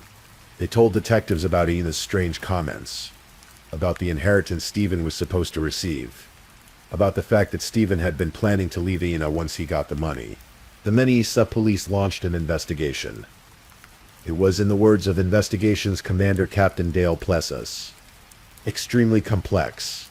but the pieces began falling into place. Detectives obtained a search warrant for the home Stephen and Ina shared. What they found was chilling. In the living room, officers discovered an old Windex bottle, the cap missing, filled with bright green liquid. In the garage, they found a glass Coors Light beer bottle containing antifreeze. They found a plastic beer mug, also with antifreeze residue. These weren't just cleaning supplies stored carelessly. This was evidence of a murder weapon hidden in plain sight. Investigators brought in a canoyer for questioning. At first, she stuck to her story. Stephen had been drinking all day. He'd suffered heat stroke. She tried to help him. But as detectives pressed her, presenting the evidence they'd found, the story began to change. According to Detective Aaron Bonney, who worked on the case, Ina eventually started offering alternative explanations. Maybe, she suggested, Stephen had been smoking a cigarette that fell into antifreeze in the garage, and then he smoked it. Maybe he'd accidentally ingested it somehow. She even pulled up Google on her phone during the interview, showing detectives that heat stroke symptoms could mimic poisoning. But then detectives asked Ina about the inheritance. Did she know about it? Yes, she admitted. She knew all about it. She knew Stephen was supposed to receive $30 million. And what did she expect to happen with that money? She planned to split it with Stephen's son, she said, because as Stephen's common-law wife, she was entitled to a portion. That's when Detective Bill DeNovio told her the truth. North Dakota doesn't recognize common-law marriage. Legally, she had no claim to Stephen's money, no matter how long they'd been together. According to the affidavit, Ina went ballistic. She exploded in anger. There was, Detective DeNovio said, just kind of an explosion of anger. That was the moment. Investigators believed when Ina realized she'd killed Stephen for nothing. The inheritance didn't exist, and even if it had, she wouldn't have gotten a penny. Finally, Ina Kenoyer admitted what she'd done. She'd put antifreeze in Stephen's sweet tea on September 3rd. She'd given it to him throughout the day. She'd watched him get sick, watched his friends try to help him, and she'd prevented them from getting him the medical care that might have saved his life. She'd killed him. On October 30th, 2023, nearly 2 months after Stephen Riley's death, Ina Kenoyer was arrested and charged with Class A felony murder, the most severe murder charge in North Dakota. For several months, the case moved through the North Dakota legal system. Ina Kenoyer faced a potential sentence of life in prison without the possibility of parole. She initially requested an attorney, but represented herself for a time during the early proceedings. Then in May 2024, something unexpected happened. Ina Kenoyer changed her plea. Instead of proceeding to trial, she pleaded guilty to 1 count of intentional murder with extreme indifference. On October 16, 2024, it appeared before North Central District Court Judge Richard Hager for sentencing. The courtroom heard victim impact statements from Stephen's family, testimonies that revealed the profound pain his death had caused. Stephen's sister, Stephanie Gonzalez, addressed the court directly, speaking to Ina. You stole more than a human life. You stole a son from his mother and stepfather. You stole a father from 5 sons, a brother from 2 sisters, an uncle from 12 nieces and nephews, and a great-uncle to 8, and many friends. How does it feel to have taken so much for absolutely nothing? She added with bitter irony. Lucky for you that the Department of Corrections doesn't serve antifreeze in their iced tea. Stephen's son, Ryan Riley, spoke about the burden of losing his father just as they'd begun rebuilding their relationship. I don't think there's anything more important than family, Ryan said. To have you take away someone so important, it's just hurtful. I can't even find the words to describe how I feel and how much it burdens everyone. I just wish none of this ever happened. Ryan also spoke about his father's legacy. I believe my dad's legacy was wanting to be a type of man to always be there to make everyone happy and just kind of live in the moment. When Judge Hagar asked Ina Kenoyer if she had anything to say, she remained silent. She offered no apology, no explanation, no final words for the family of the man she'd killed. Judge Hagar accepted a joint sentencing recommendation, 50 years in prison, with 25 years to be served, and 25 years suspended, followed by 10 years of supervised probation. Ina was also ordered to pay $3,045 in restitution to Stephen's family. Ina Kenoyer is currently serving her sentence at the Dakota Women's Correctional Facility and Rehabilitation Center. She will be 73 years old if she serves her full sentence and is released. One of the most tragic aspects of this case is that Stephen Riley died for nothing. The $30 million inheritance was a scam from the beginning. Police investigated the supposed attorney who was meant to meet Stephen at the airport that day, and found no evidence that person ever existed. The emails Stephen received were part of a fraudulent scheme, probably originating from scammers operating overseas, hoping to extract money from Stephen for legal fees or processing costs. Stephen never inherited a fortune. He was never going to become wealthy. The life-changing windfall he believed was coming was nothing but pixels on a screen. Empty promises from a criminal who never even knew Stephen's name. And in a canoer, believing the money was real, killed the man she'd spent 10 years with. The man who'd been her partner through homelessness, who'd moved across the country with her to start over, who'd shared a decade of her life. She killed him for a fortune that didn't exist, expecting to claim a share through a common-law marriage that wasn't legally recognized. In the end, she received nothing. No money, no freedom, no future. Just 25 years in a prison cell, and the knowledge that she murdered someone she once loved for a lie. Sometimes when we think about true crime, we think about it in terms of good and evil, of monsters and victims. But cases like the murder of Stephen Riley remind us that real life is often more complicated than that. Ina Kenoyer wasn't a monster who killed for sport.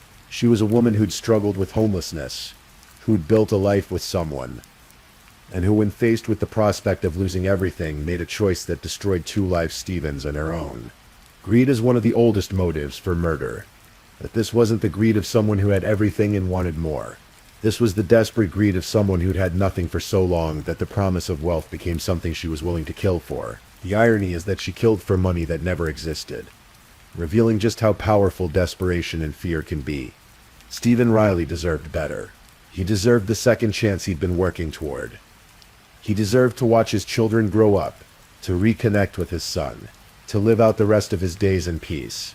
He deserved to discover the truth about the inheritance scam and move forward with his life. Instead, he died on a September afternoon in North Dakota, killed by someone he trusted, someone who made him sweet tea on a hot day. In memory of Stephen Riley, may his legacy, as his son Ryan said, be one of kindness, of living in the moment, of being there for the people who need you. And may we all remember that no amount of money, real or imagined, is worth a human life. Please, I'm just putting it out there. If you're still awake and listening, drop a comment. Let me know where you're tuning in from, the time in your part of the world, or just say something to let me know you're still with me. And of course, if you haven't already, like this video and subscribe so you don't miss the next true crime story for sleep. Now, let's move on to our fourth story.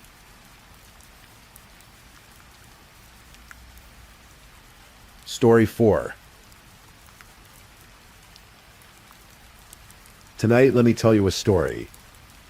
This is a true story, one that reminds us how trust can sometimes be misplaced, and how the people we invite into our lives can harbor secrets we never imagined. This is the story of Maribel Ramos, a woman of incredible strength and determination, whose life was cut short by someone she thought was a friend. Let's begin at the beginning. Maribel Manriquez Ramos was born on November 22nd, 1976, in Mexico. Her family brought her to the United States when she was just a child, searching for a better life, for opportunity, for the American dream. And Maribel embodied that dream from the very start. She was a tomboy, strong-willed and hard-working, the kind of child who knew what she wanted and wasn't afraid to chase it. From an early age, Maribel had one clear vision for her future. She wanted to work in law enforcement. She wanted to protect people, to serve her community, to make a difference. After high school, she took a job as a security guard at Kmart, saving money and planning her next steps. She knew that to become a police officer, she would need a college degree. And to afford college, she would need to find a way. In 2001, Maribel found that way. She joined the United States Army. Just 1 month after she enlisted, the world changed.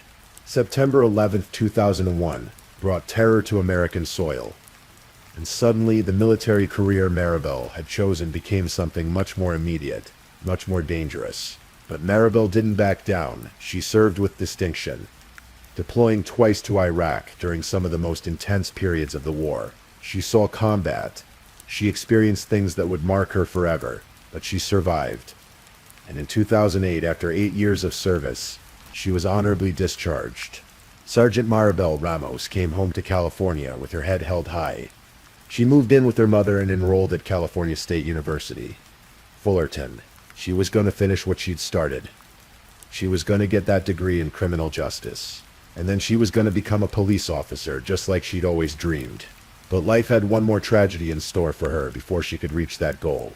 In 2009, Maribel's mother passed away. The loss devastated her.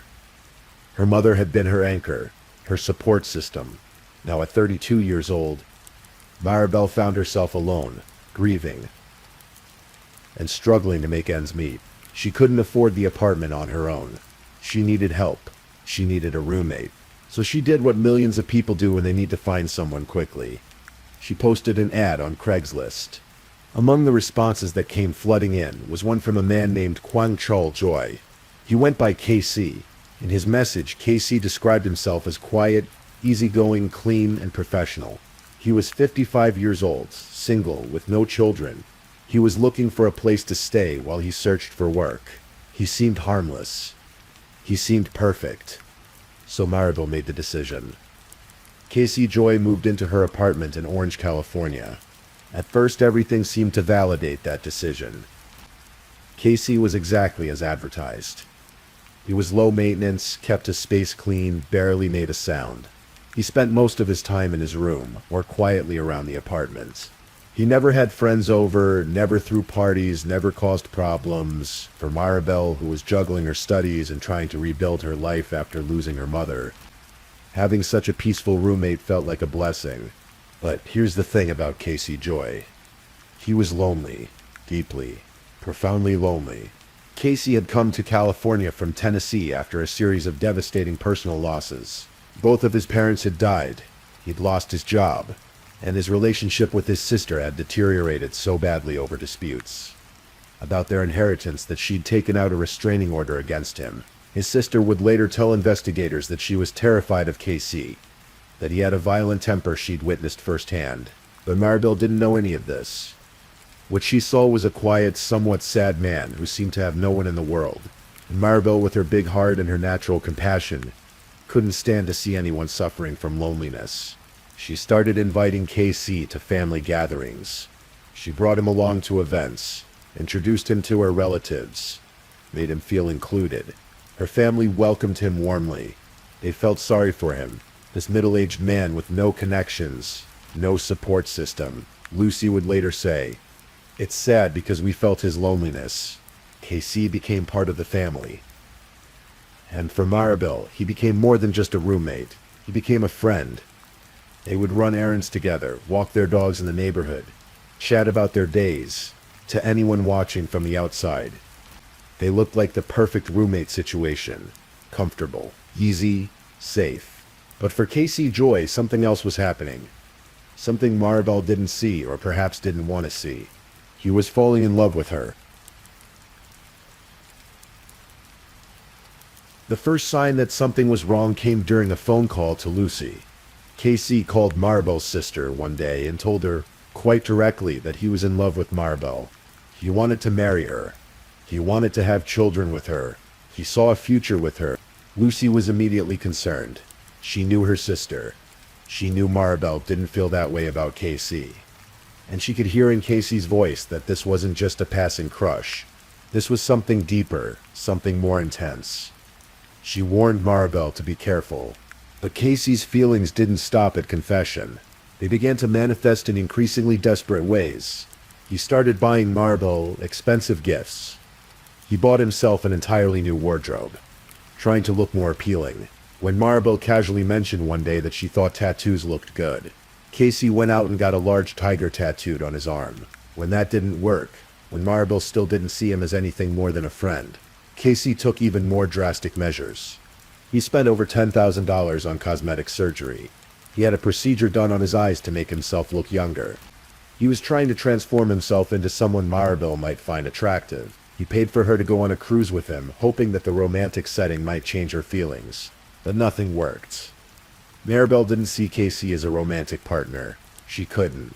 She saw him as her roommate, as a friend, perhaps even as someone she felt sorry for. but not as someone she could love. And for Casey, that rejection, that inability to win her affection no matter what he did, began to fester into something darker. By the spring of 2013, the situation in the apartment had become tense. Casey had stopped paying his share of the rent. When Marble confronted him about it, he made excuses. He said he didn't have the money. He said he'd pay soon. He said he needed more time. But the weeks went by, and no money came. Maribel was in a difficult position. She was a student, working her way through school, about to graduate in just days with her criminal justice degree. She'd already had her hair colored and styled for her commencement ceremony. Everything she'd worked for was finally coming together, but now she had a roommate who wasn't paying his share, and she couldn't afford to carry him anymore. In late April 2013, Maribel told Casey he needed to move out by the end of the month. Casey refused. He made more excuses. He said he had nowhere to go. He said he needed more time. The deadline came and went. May arrived and Casey was still there. The tension escalated. The arguments became more frequent, more heated. And then on a day in late April, something happened that frightened Maribel enough to do something she'd never done before. She called 911. The call came in on April 21st, 2013, 11 days before Maribel would disappear. The operator answered, and on the other end was Maribel's voice. She was crying. She was afraid. She told the operator that she just had an argument with her roommate. She said she was scared of him, and then she said something chilling. "I'm just calling to let you guys know that if something happens, that I did it because I was trying to defend myself." She was making a record. She was documenting her fear, because Maribel Ramos, who had served 2 combat tours in Iraq, who had faced enemies on foreign soil, was now afraid in her own home. She went on, her voice shaking. "If he comes after me, I swear, I will kill him. And I want you to know, it's in self-defense." The operator took down the information. The call was noted, but no immediate action was taken. There had been no assault, no direct threat, just a woman's fear, documented in a police database. The defense would later claim that Maribel had been drinking when she made that call, that she was prone to paranoia because of PTSD from her military service. They would say she was being irrational, but the prosecution would point out that this was a combat veteran, someone trained to assess threats, someone who knew danger when she saw it, and she saw danger in Casey Joy. On May 2nd, 2013, 12 days after that 911 call, Maribel and Casey had another argument. This one was worse than the others. Maribel was on the phone with her boyfriend, Paul Lopez, and she had him on speakerphone. Paul could hear the entire confrontation. Maribel was telling Casey in no uncertain terms that he needed to leave. Not at the end of the month. Not when it was convenient. Tomorrow. He needed to be gone tomorrow. Casey refused. The argument grew heated. And then the call ended. That evening at 7:15, surveillance cameras at the apartment complex captured Maribel dropping off her rent check at the property manager's office. She was alone. She looked normal, going about her routine. It was the last time anyone would see Maribel Ramos alive. The next day, May 3rd, Maribel didn't show up for her weekly softball game. Her friends tried to call her. No answer. They tried again. Nothing. This wasn't like Maribel at all. She was reliable, punctual, always in touch. If she was going to miss something, she'd let people know. Her family went to her apartment. Her car was in the garage. Her belongings were still there, but Maribel was gone. Her phone was gone. Her purse was gone. But everything else looked normal. There were no signs of a struggle. No evidence of what had happened. Casey Joy was there. He told Maribel's family that she hadn't come home the night before. He seemed concerned, cooperative. He joined in the search efforts. He posted on social media about how worried he was, how much he missed his friend. On May 3rd, Maribel's family reported her missing. The Orange County Police Department immediately began investigating. They started with the usual suspects, the men in Maribel's life. She had been using the dating site Plenty of Fish, and she'd been talking to several men. Detectives tracked them all down. Paul Lopez, her boyfriend, was questioned. He'd been on the phone with her the night she disappeared, but he had an alibi for the rest of the evening. He was at work. Security footage and phone records confirmed it. He was cleared. 2 other men she'd been messaging on the dating site were similarly cleared. Their alibis checked out. That left Casey Joy. Detectives spoke with him multiple times. He was cooperative, or at least he appeared to be. He told them about the argument on May 2nd. He admitted that Marble had wanted him to move out, but he insisted he had nothing to do with her disappearance. He said he was worried about her. He said he cared about her more than anyone. But the police weren't buying it. They knew about the 911 call. They knew about Casey's obsession. They knew about the unpaid rent and the arguments. And when they looked at Casey more closely, they noticed something. He had scratches and cuts on his arms. When they asked him about them, Casey said he'd gotten them from walking his dog through some thorn bushes. Plausible. Maybe. But suspicious. Definitely. The police seized Casey's phone and his laptop to search for evidence. And that's when Casey started going to the Orange County Public Library every day. He needed to use the internet, he explained. He didn't have his devices anymore. The police thought that was very interesting, so they started monitoring the library computers. They assigned an IT specialist to watch Casey's activity whenever he logged on, and what they saw was damning. Casey was obsessively searching for news about Maribel's case. He was reading every article, every social media post, every update. He was commenting on Facebook posts about her disappearance, expressing his grief and his hope that she'd be found. And then on May 16, 2013, Casey did something that would seal his fate. He searched for information about how long it takes for a human body to decay. The police watching saw that search. They made note of it. They kept watching. And then Casey opened Google Maps. He zoomed in on a specific area in Modjeska Canyon, a remote, desolate region in the mountains east of Orange. He focused on a particular tree, zooming in close, studying the terrain around it. Then he deleted his browser history and left the library. But he hadn't deleted it fast enough. The police had seen everything. On May 17, 2013, a search party was dispatched to Modjeska Canyon. They went to the exact location Casey Joy had been viewing on Google Maps. They searched the area around that tree. It took them less than an hour. They found a shallow grave. And in that grave they found the decomposed remains of Maribel Ramos. The police went to arrest Casey Joy immediately. When he saw the officers approaching his door, he panicked. He ran to a window and jumped out, trying to escape. He didn't get far. The police tackled him and took him into custody. Casey Joy was charged with the murder of Maribel Ramos. The case presented significant challenges for prosecutors. Maribel's body had been in that shallow grave for 2 weeks in the Southern California heat.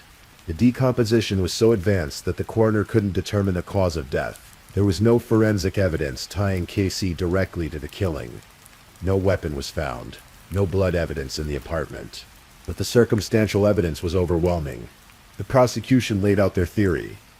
After the argument on May 2nd, after Maribel had given him the ultimatum to leave the next day, Casey had waited until Maribel went to sleep. Then, knowing that Maribel had military combat training and could easily overpower him in a fair fight, he'd crept into her room and attacked her while she was defenseless. They believed he'd smothered her in her sleep. Then he'd disposed of her body in that remote canyon, thinking no one would ever find it. The defense argued something entirely different. Casey's attorney, Adam Vinning, told the jury that yes, a crime had been committed, but it wasn't murder. It was improper disposal of a body. He suggested that Maribel, suffering from PTSD and prone to paranoia, might have died of a medical condition or even by suicide. Casey, finding her dead and panicking, had disposed of the body rather than calling the police.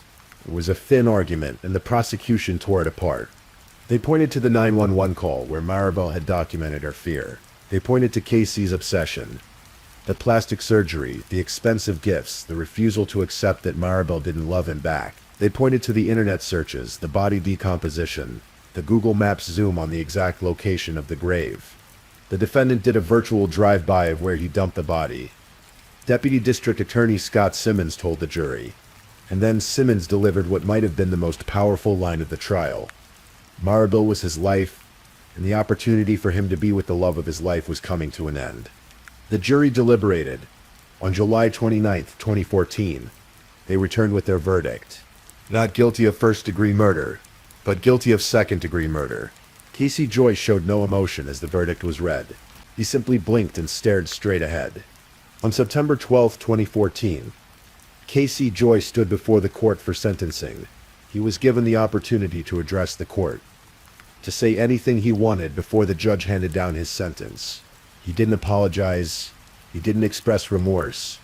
Instead, he maintained his innocence. "I cared for Maribel more than anyone in here," he said. "She knows it. She told me so. Family wants me to apologize, which I cannot apologize for something I haven't done. Maybe someday the truth will come out. Maybe I'll just die inside prison." Lucy Gonzalez, Maribel's sister, sat in the courtroom listening to this. She wanted to scream at him. She wanted to tell him to stop lying, to stop pretending, to stop insulting her sister's memory. Instead, she spoke to reporters afterward. "He killed my sister, and then he sits there and says he is the person who misses her the most," she said. "It's disgusting." The judge sentenced Casey Joy to 15 years to life in state prison. He was led away in handcuffs. Before he disappeared from the courtroom, he'd already announced his intention to write a book about his case. He planned to call it Suspect Guilty Until Proven Innocent. To this day, Casey Joy maintains that he didn't kill Maribel Ramos. He has appealed his conviction multiple times. All of his appeals have been denied. According to prison records, he is currently incarcerated at the Correctional Training Facility in Soledad, California. He became eligible for parole in December 2023.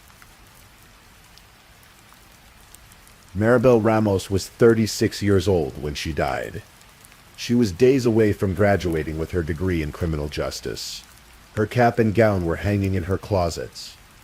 Her hair had been freshly styled for the ceremony. She was so close to achieving everything she'd worked for. She'd survived 2 combat tours in Iraq. She'd served her country with honor. She'd come home and rebuilt her life after losing her mother. She'd worked hard, studied hard, planned for a future in law enforcement where she could help people, protect people, make a difference. And all of that was stolen from her by a man she'd shown kindness to, a man she'd invited into her home, a man she'd considered a friend. The case raises uncomfortable questions about the nature of obsession, about how unrequited feelings can curdle into something dangerous. Casey Joy spent thousands of dollars trying to make Maribel love him. He changed his appearance, bought her gifts, transformed himself in every way he could think of. And when none of it worked, when Maribel still didn't return his feelings, he couldn't accept it. He couldn't let her move on with her life without him in it. The 911 call Maribel made, 11 days before her death, haunts everyone who hears it. She knew. Some part of her knew she was in danger. She tried to document it, to protect herself, to make sure that if something happened, people would know she'd been afraid. But it wasn't enough. Her family established a memorial softball tournament in her honor. They wanted people to remember not how she died, but how she lived. They wanted people to remember her strength, her determination, her kindness, her service to her country.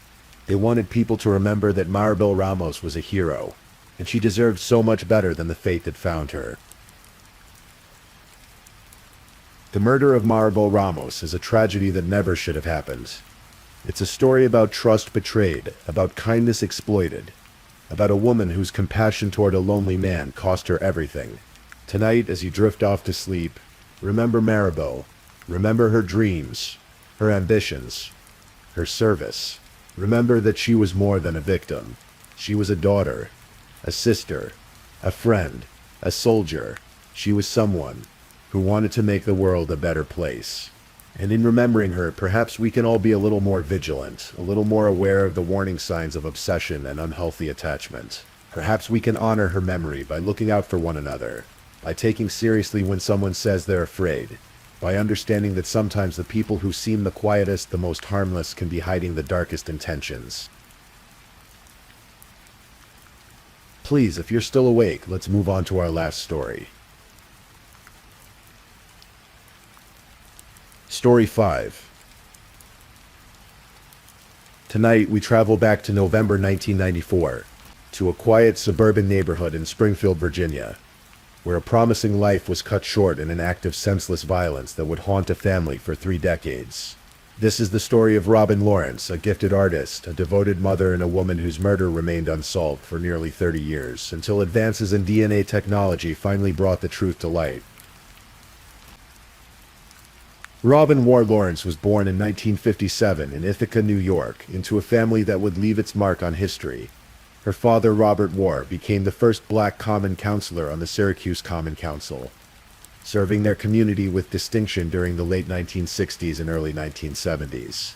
Growing up in Syracuse alongside her sister Mary Ward Cowens and brother Robert Ward Jr., Robin was surrounded by a family that valued service, achievement, and expression. From her earliest years, Robin possessed a remarkable artistic talent.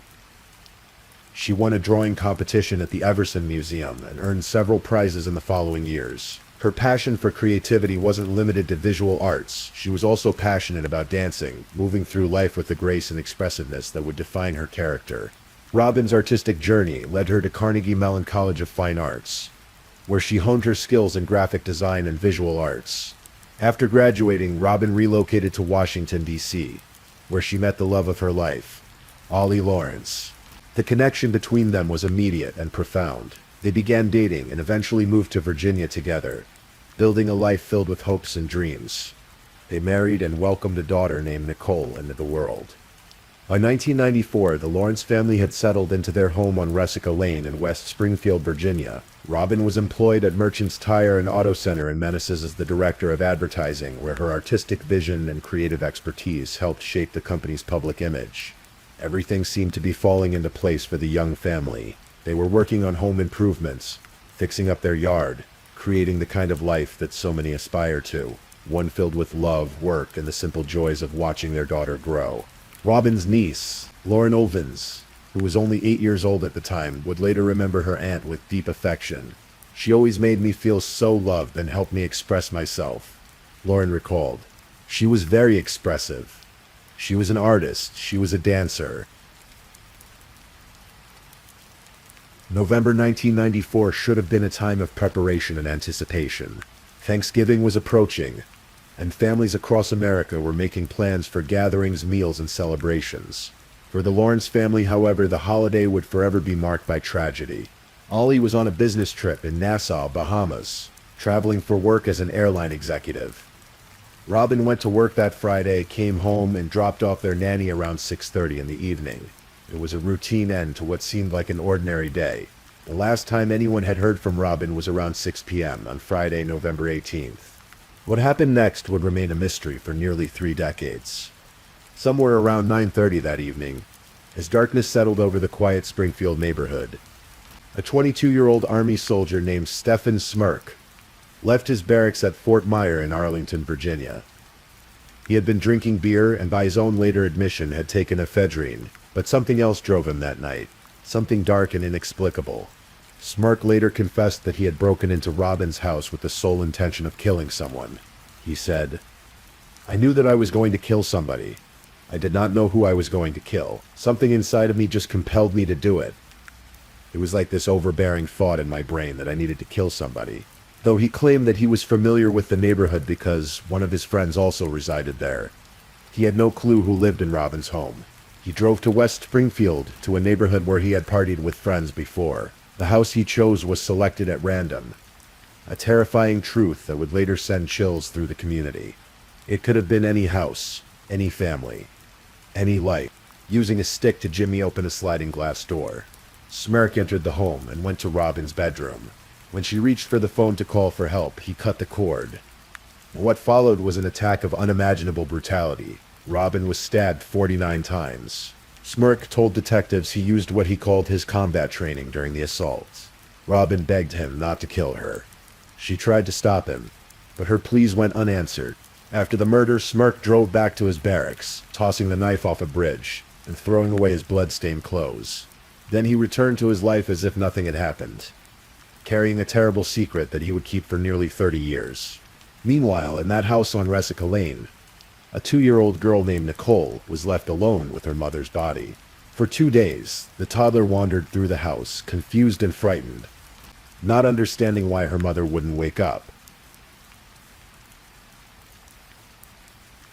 When Ollie couldn't get in touch with Robin for a few days, he asked a family friend, Lori Lindbergh, to check on his wife and daughter. When Lori arrived at the house on the afternoon of November 20th, she found the back window open and the screen cut out. Entering the house, she saw a pool of blood in the bedroom. with little Nicole roaming around, confused. The child was dehydrated but physically unharmed, though the psychological scars of those 2 days would be impossible to measure. Lori immediately called 911 and took Nicole to the hospital for a checkup. When police arrived at the scene, they were confronted with what investigators would later describe as one of the most brutal crimes they had ever witnessed. Detective John Long would later say it was like your worst nightmare, adding that he is the boogeyman.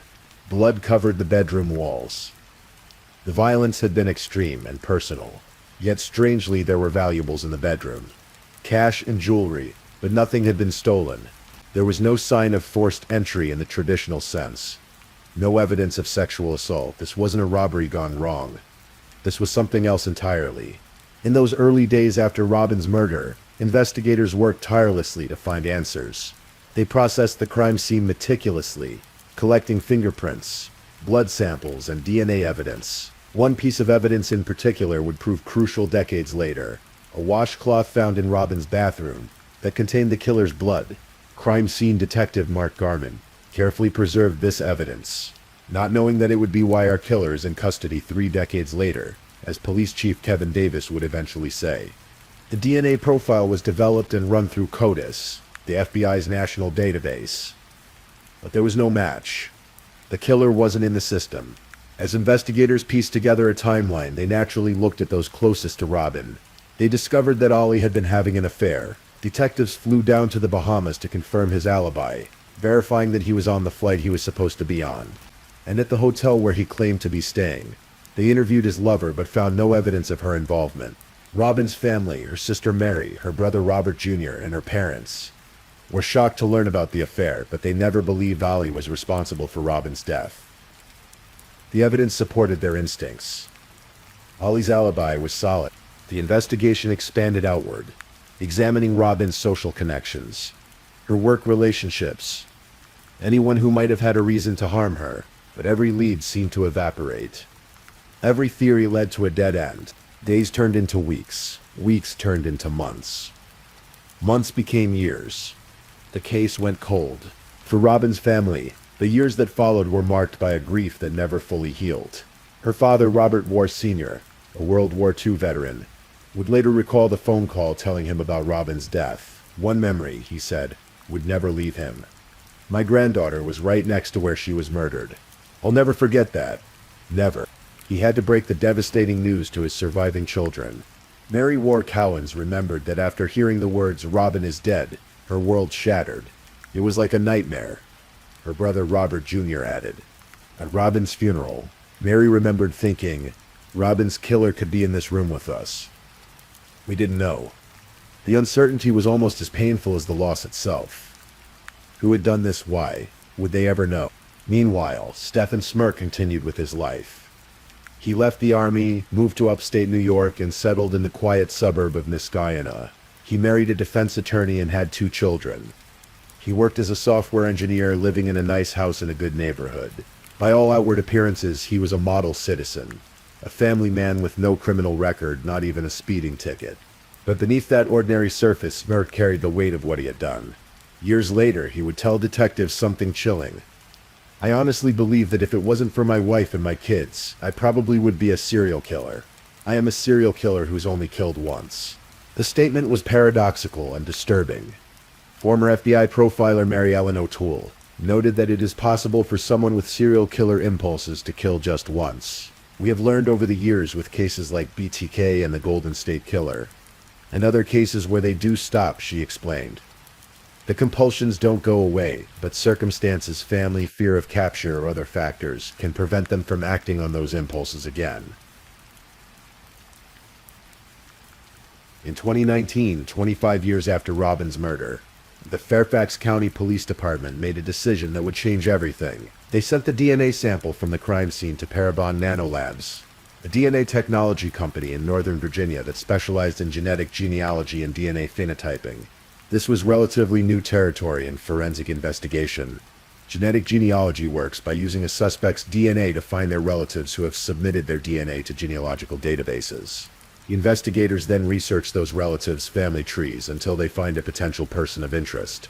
Someone who would have been the right agent in the right place at the right time to commit the crime. But Robin's case presented unique challenges. The database matches were very distant, and Parabon gave the case a solvability rate of 0.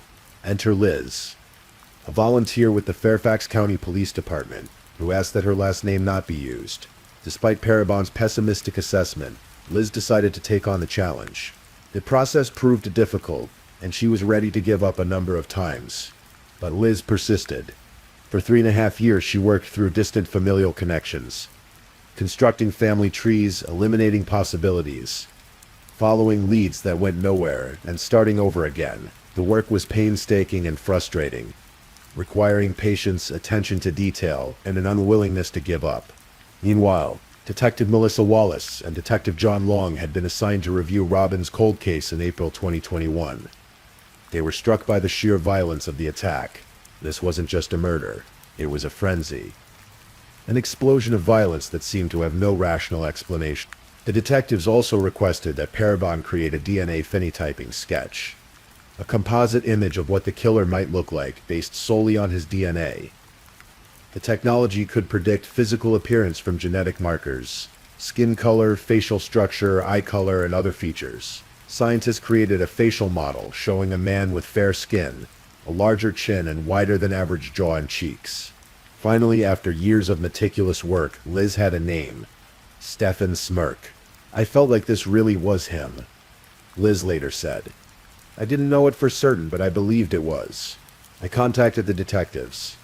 When Detective Wallace received Liz's email suggesting Stephen Smirk as a person of interest, she immediately began looking into him.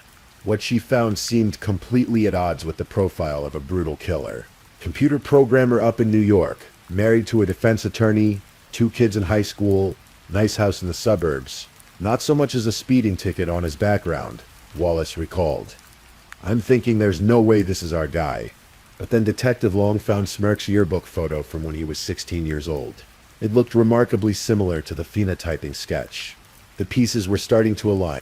The detectives learned that in November 1994, Smirk had been a 22-year-old soldier stationed at Fort Myer in Arlington, Virginia, just a short drive from where Robin was murdered. The timeline fit, the location fit, but they needed more. On September 7, 2023, Detectives Wallace and Long traveled to Niskayuna, New York, to pay Smirk a visit. They found him outside his home, placing trash bins at the end of his driveway, a mundane suburban task on what must have seemed like an ordinary day. The detectives approached him and identified themselves. All we said is we are detectives from Fairfax County, Virginia, and we're looking into a cold case from the 90s, Wallace recalled. Do you mind if we come in and talk to you? Smirk's response was unsettling in its calmness. He said, sure. You invited us in. Wallace continued. When they mentioned they were from Virginia investigating a murder, Smirk showed no reaction whatsoever. No reaction, none, Detective Long emphasized. Stone-faced. There was no surprise. The detectives asked if he would be willing to provide a DNA sample. Without hesitation, without requesting a lawyer, Smirk agreed. He allowed them to swab his cheek for DNA right there in his home. This level of cooperation was highly unusual, and it set off alarm bells for the experienced investigators. Chief Kevin Davis would later note that Smirk's willingness to cooperate was highly unusual. So that was a clue to our detectives that something may be afoot. The detectives thanked Smirk and left with the DNA sample, preparing to return to Virginia. They checked into a hotel, their minds racing with questions and possibilities. Then, just hours later, Smirk called Detective Wallace. I want to talk, and I want to talk right now, he told her. The adrenaline hit the detectives like a jolt of electricity. Wallace ran to Detective Long's hotel room, banging on his door. We gotta go to the police department, she told him. He's turning himself in. They advised Smirk to call 911 and go to the Niskayuna Police Department, which he did. By the time Wallace and Long arrived, local police had taken Smirk into custody. He was ready to talk. In the interrogation room at the Niskayuna Police Department, Stephen Smirk sat across from Detectives Wallace and Long. The man they had been hunting for nearly 30 years was finally in front of them, and he was ready to unburden himself of a secret he had carried since he was 22 years old. Without much prompting, Smirk began to confess. The detectives had to focus on making sure this was a sound interview that could potentially be used in court.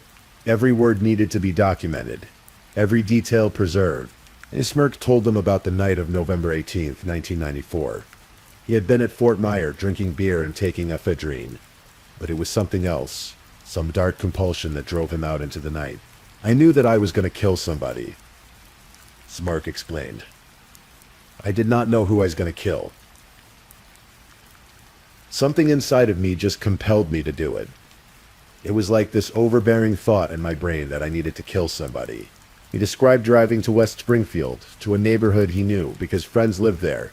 He had no specific targets, no particular victim in mind. There could have been 50 people in that house. I don't know. They could have all had guns and shot me dead. I wasn't even thinking about that, he said. When prosecutor Kelsey Gill later described the crime in court, she noted that based on Smirk's confession, it wouldn't have mattered if there were 50 people in that house. He set out to kill someone. Smirk described breaking into the house, going to Robin's bedroom, cutting the phone cord when she tried to call for help. He described the stabbing in clinical terms, noting that he used his combat training. He described Robin begging for her life, trying to defend herself. Something came over me. Smirk told the detectives, I'm not going to say I heard voices in my head.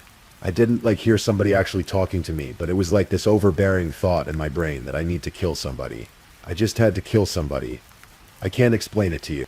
After the murder, he said, he drove back to Fort Myer, disposing of the knife and his clothing along the way.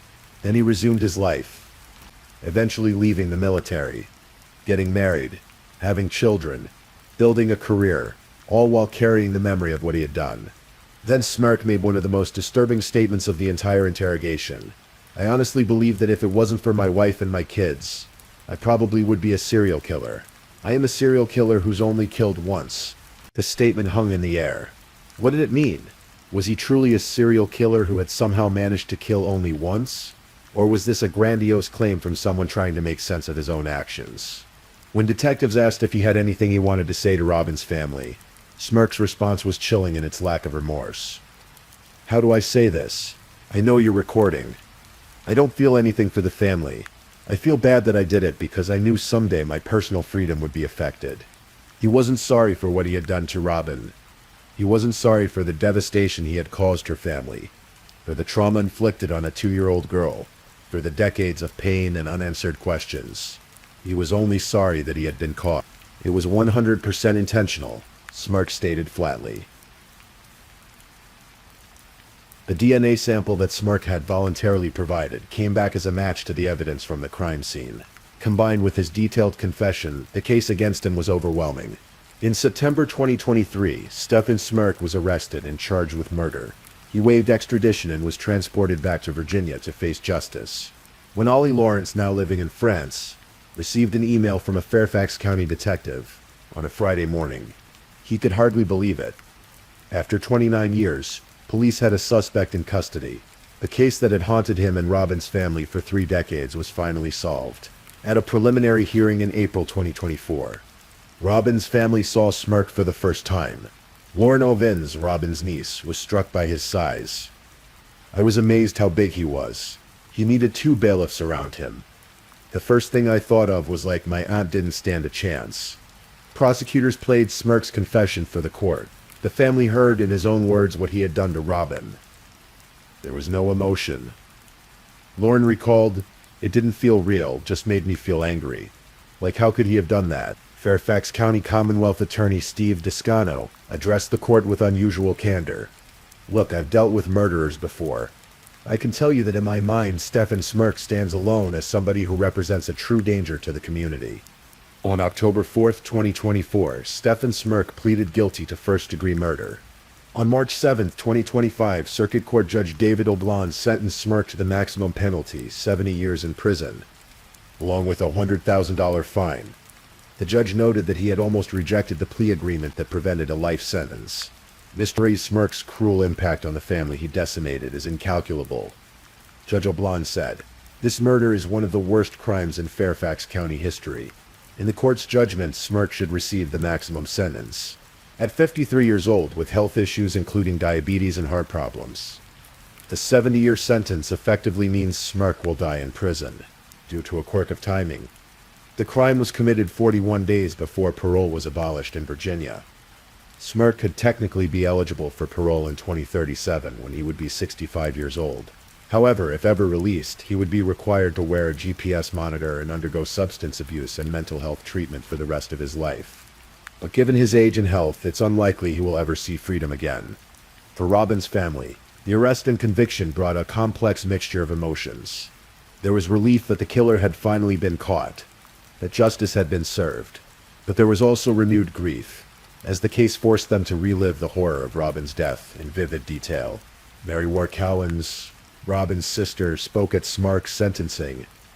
It helped to know that a person was found and being held responsible, but it didn't help to know what he did to Robin and how she suffered. It doesn't help, and it doesn't bring her back.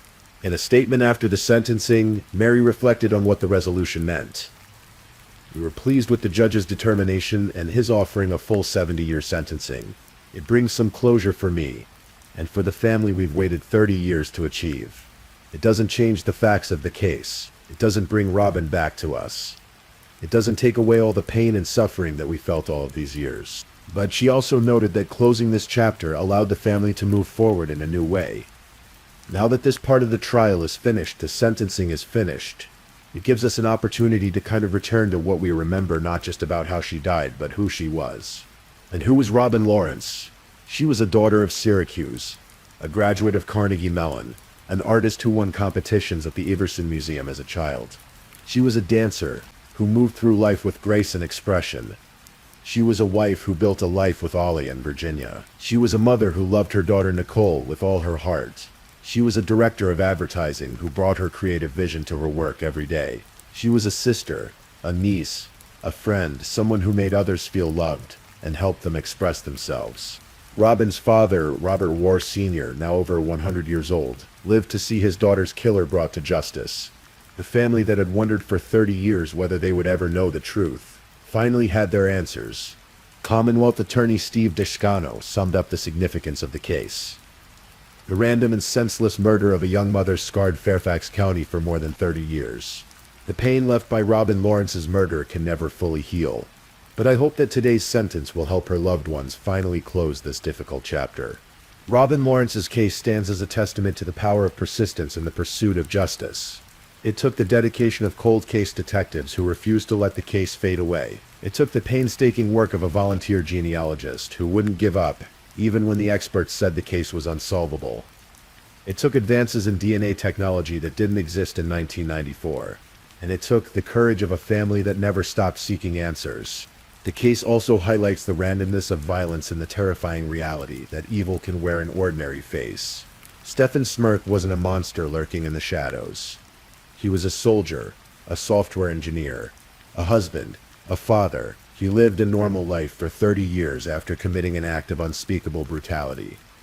The people who knew him had no idea what he had done. This duality, the capacity for extreme violence hidden beneath a veneer of normalcy, is perhaps the most unsettling aspect of the case. It reminds us that we can never truly know what darkness might reside in the hearts of those around us. But it also reminds us that justice, though sometimes delayed, can still prevail. That cold cases can be solved. That families can find closure. That the truth can come to light, even after decades of darkness. Tonight, as we remember Robin Lawrence, we remember not just how she died, but how she lived. We remember her art, her grace, her passion for dance, her dedication to her work, and her love for her daughter. We remember a woman whose life was full of promise and potential, cut short by an act of senseless violence. And we remember that even when all seems lost, even when the trail has gone cold, even when hope seems impossible, persistence, dedication, and advances in science can still bring the truth to light. Robin's story is one of tragedy, but also of perseverance, of loss, but also of love, of darkness, but ultimately of light breaking. Rest in peace, Robin Lawrence. Your family never forgot you. Justice finally found you. And your story, though marked by tragedy, will not be forgotten. Thank you for listening to tonight's true crime story. Rest peacefully knowing that another story awaits you next time, ready to accompany you on another journey toward restorative sleep. But if you're still awake, don't forget to like and subscribe so you don't miss our next true crime stories. And until next time, Stay safe and take care. Good night.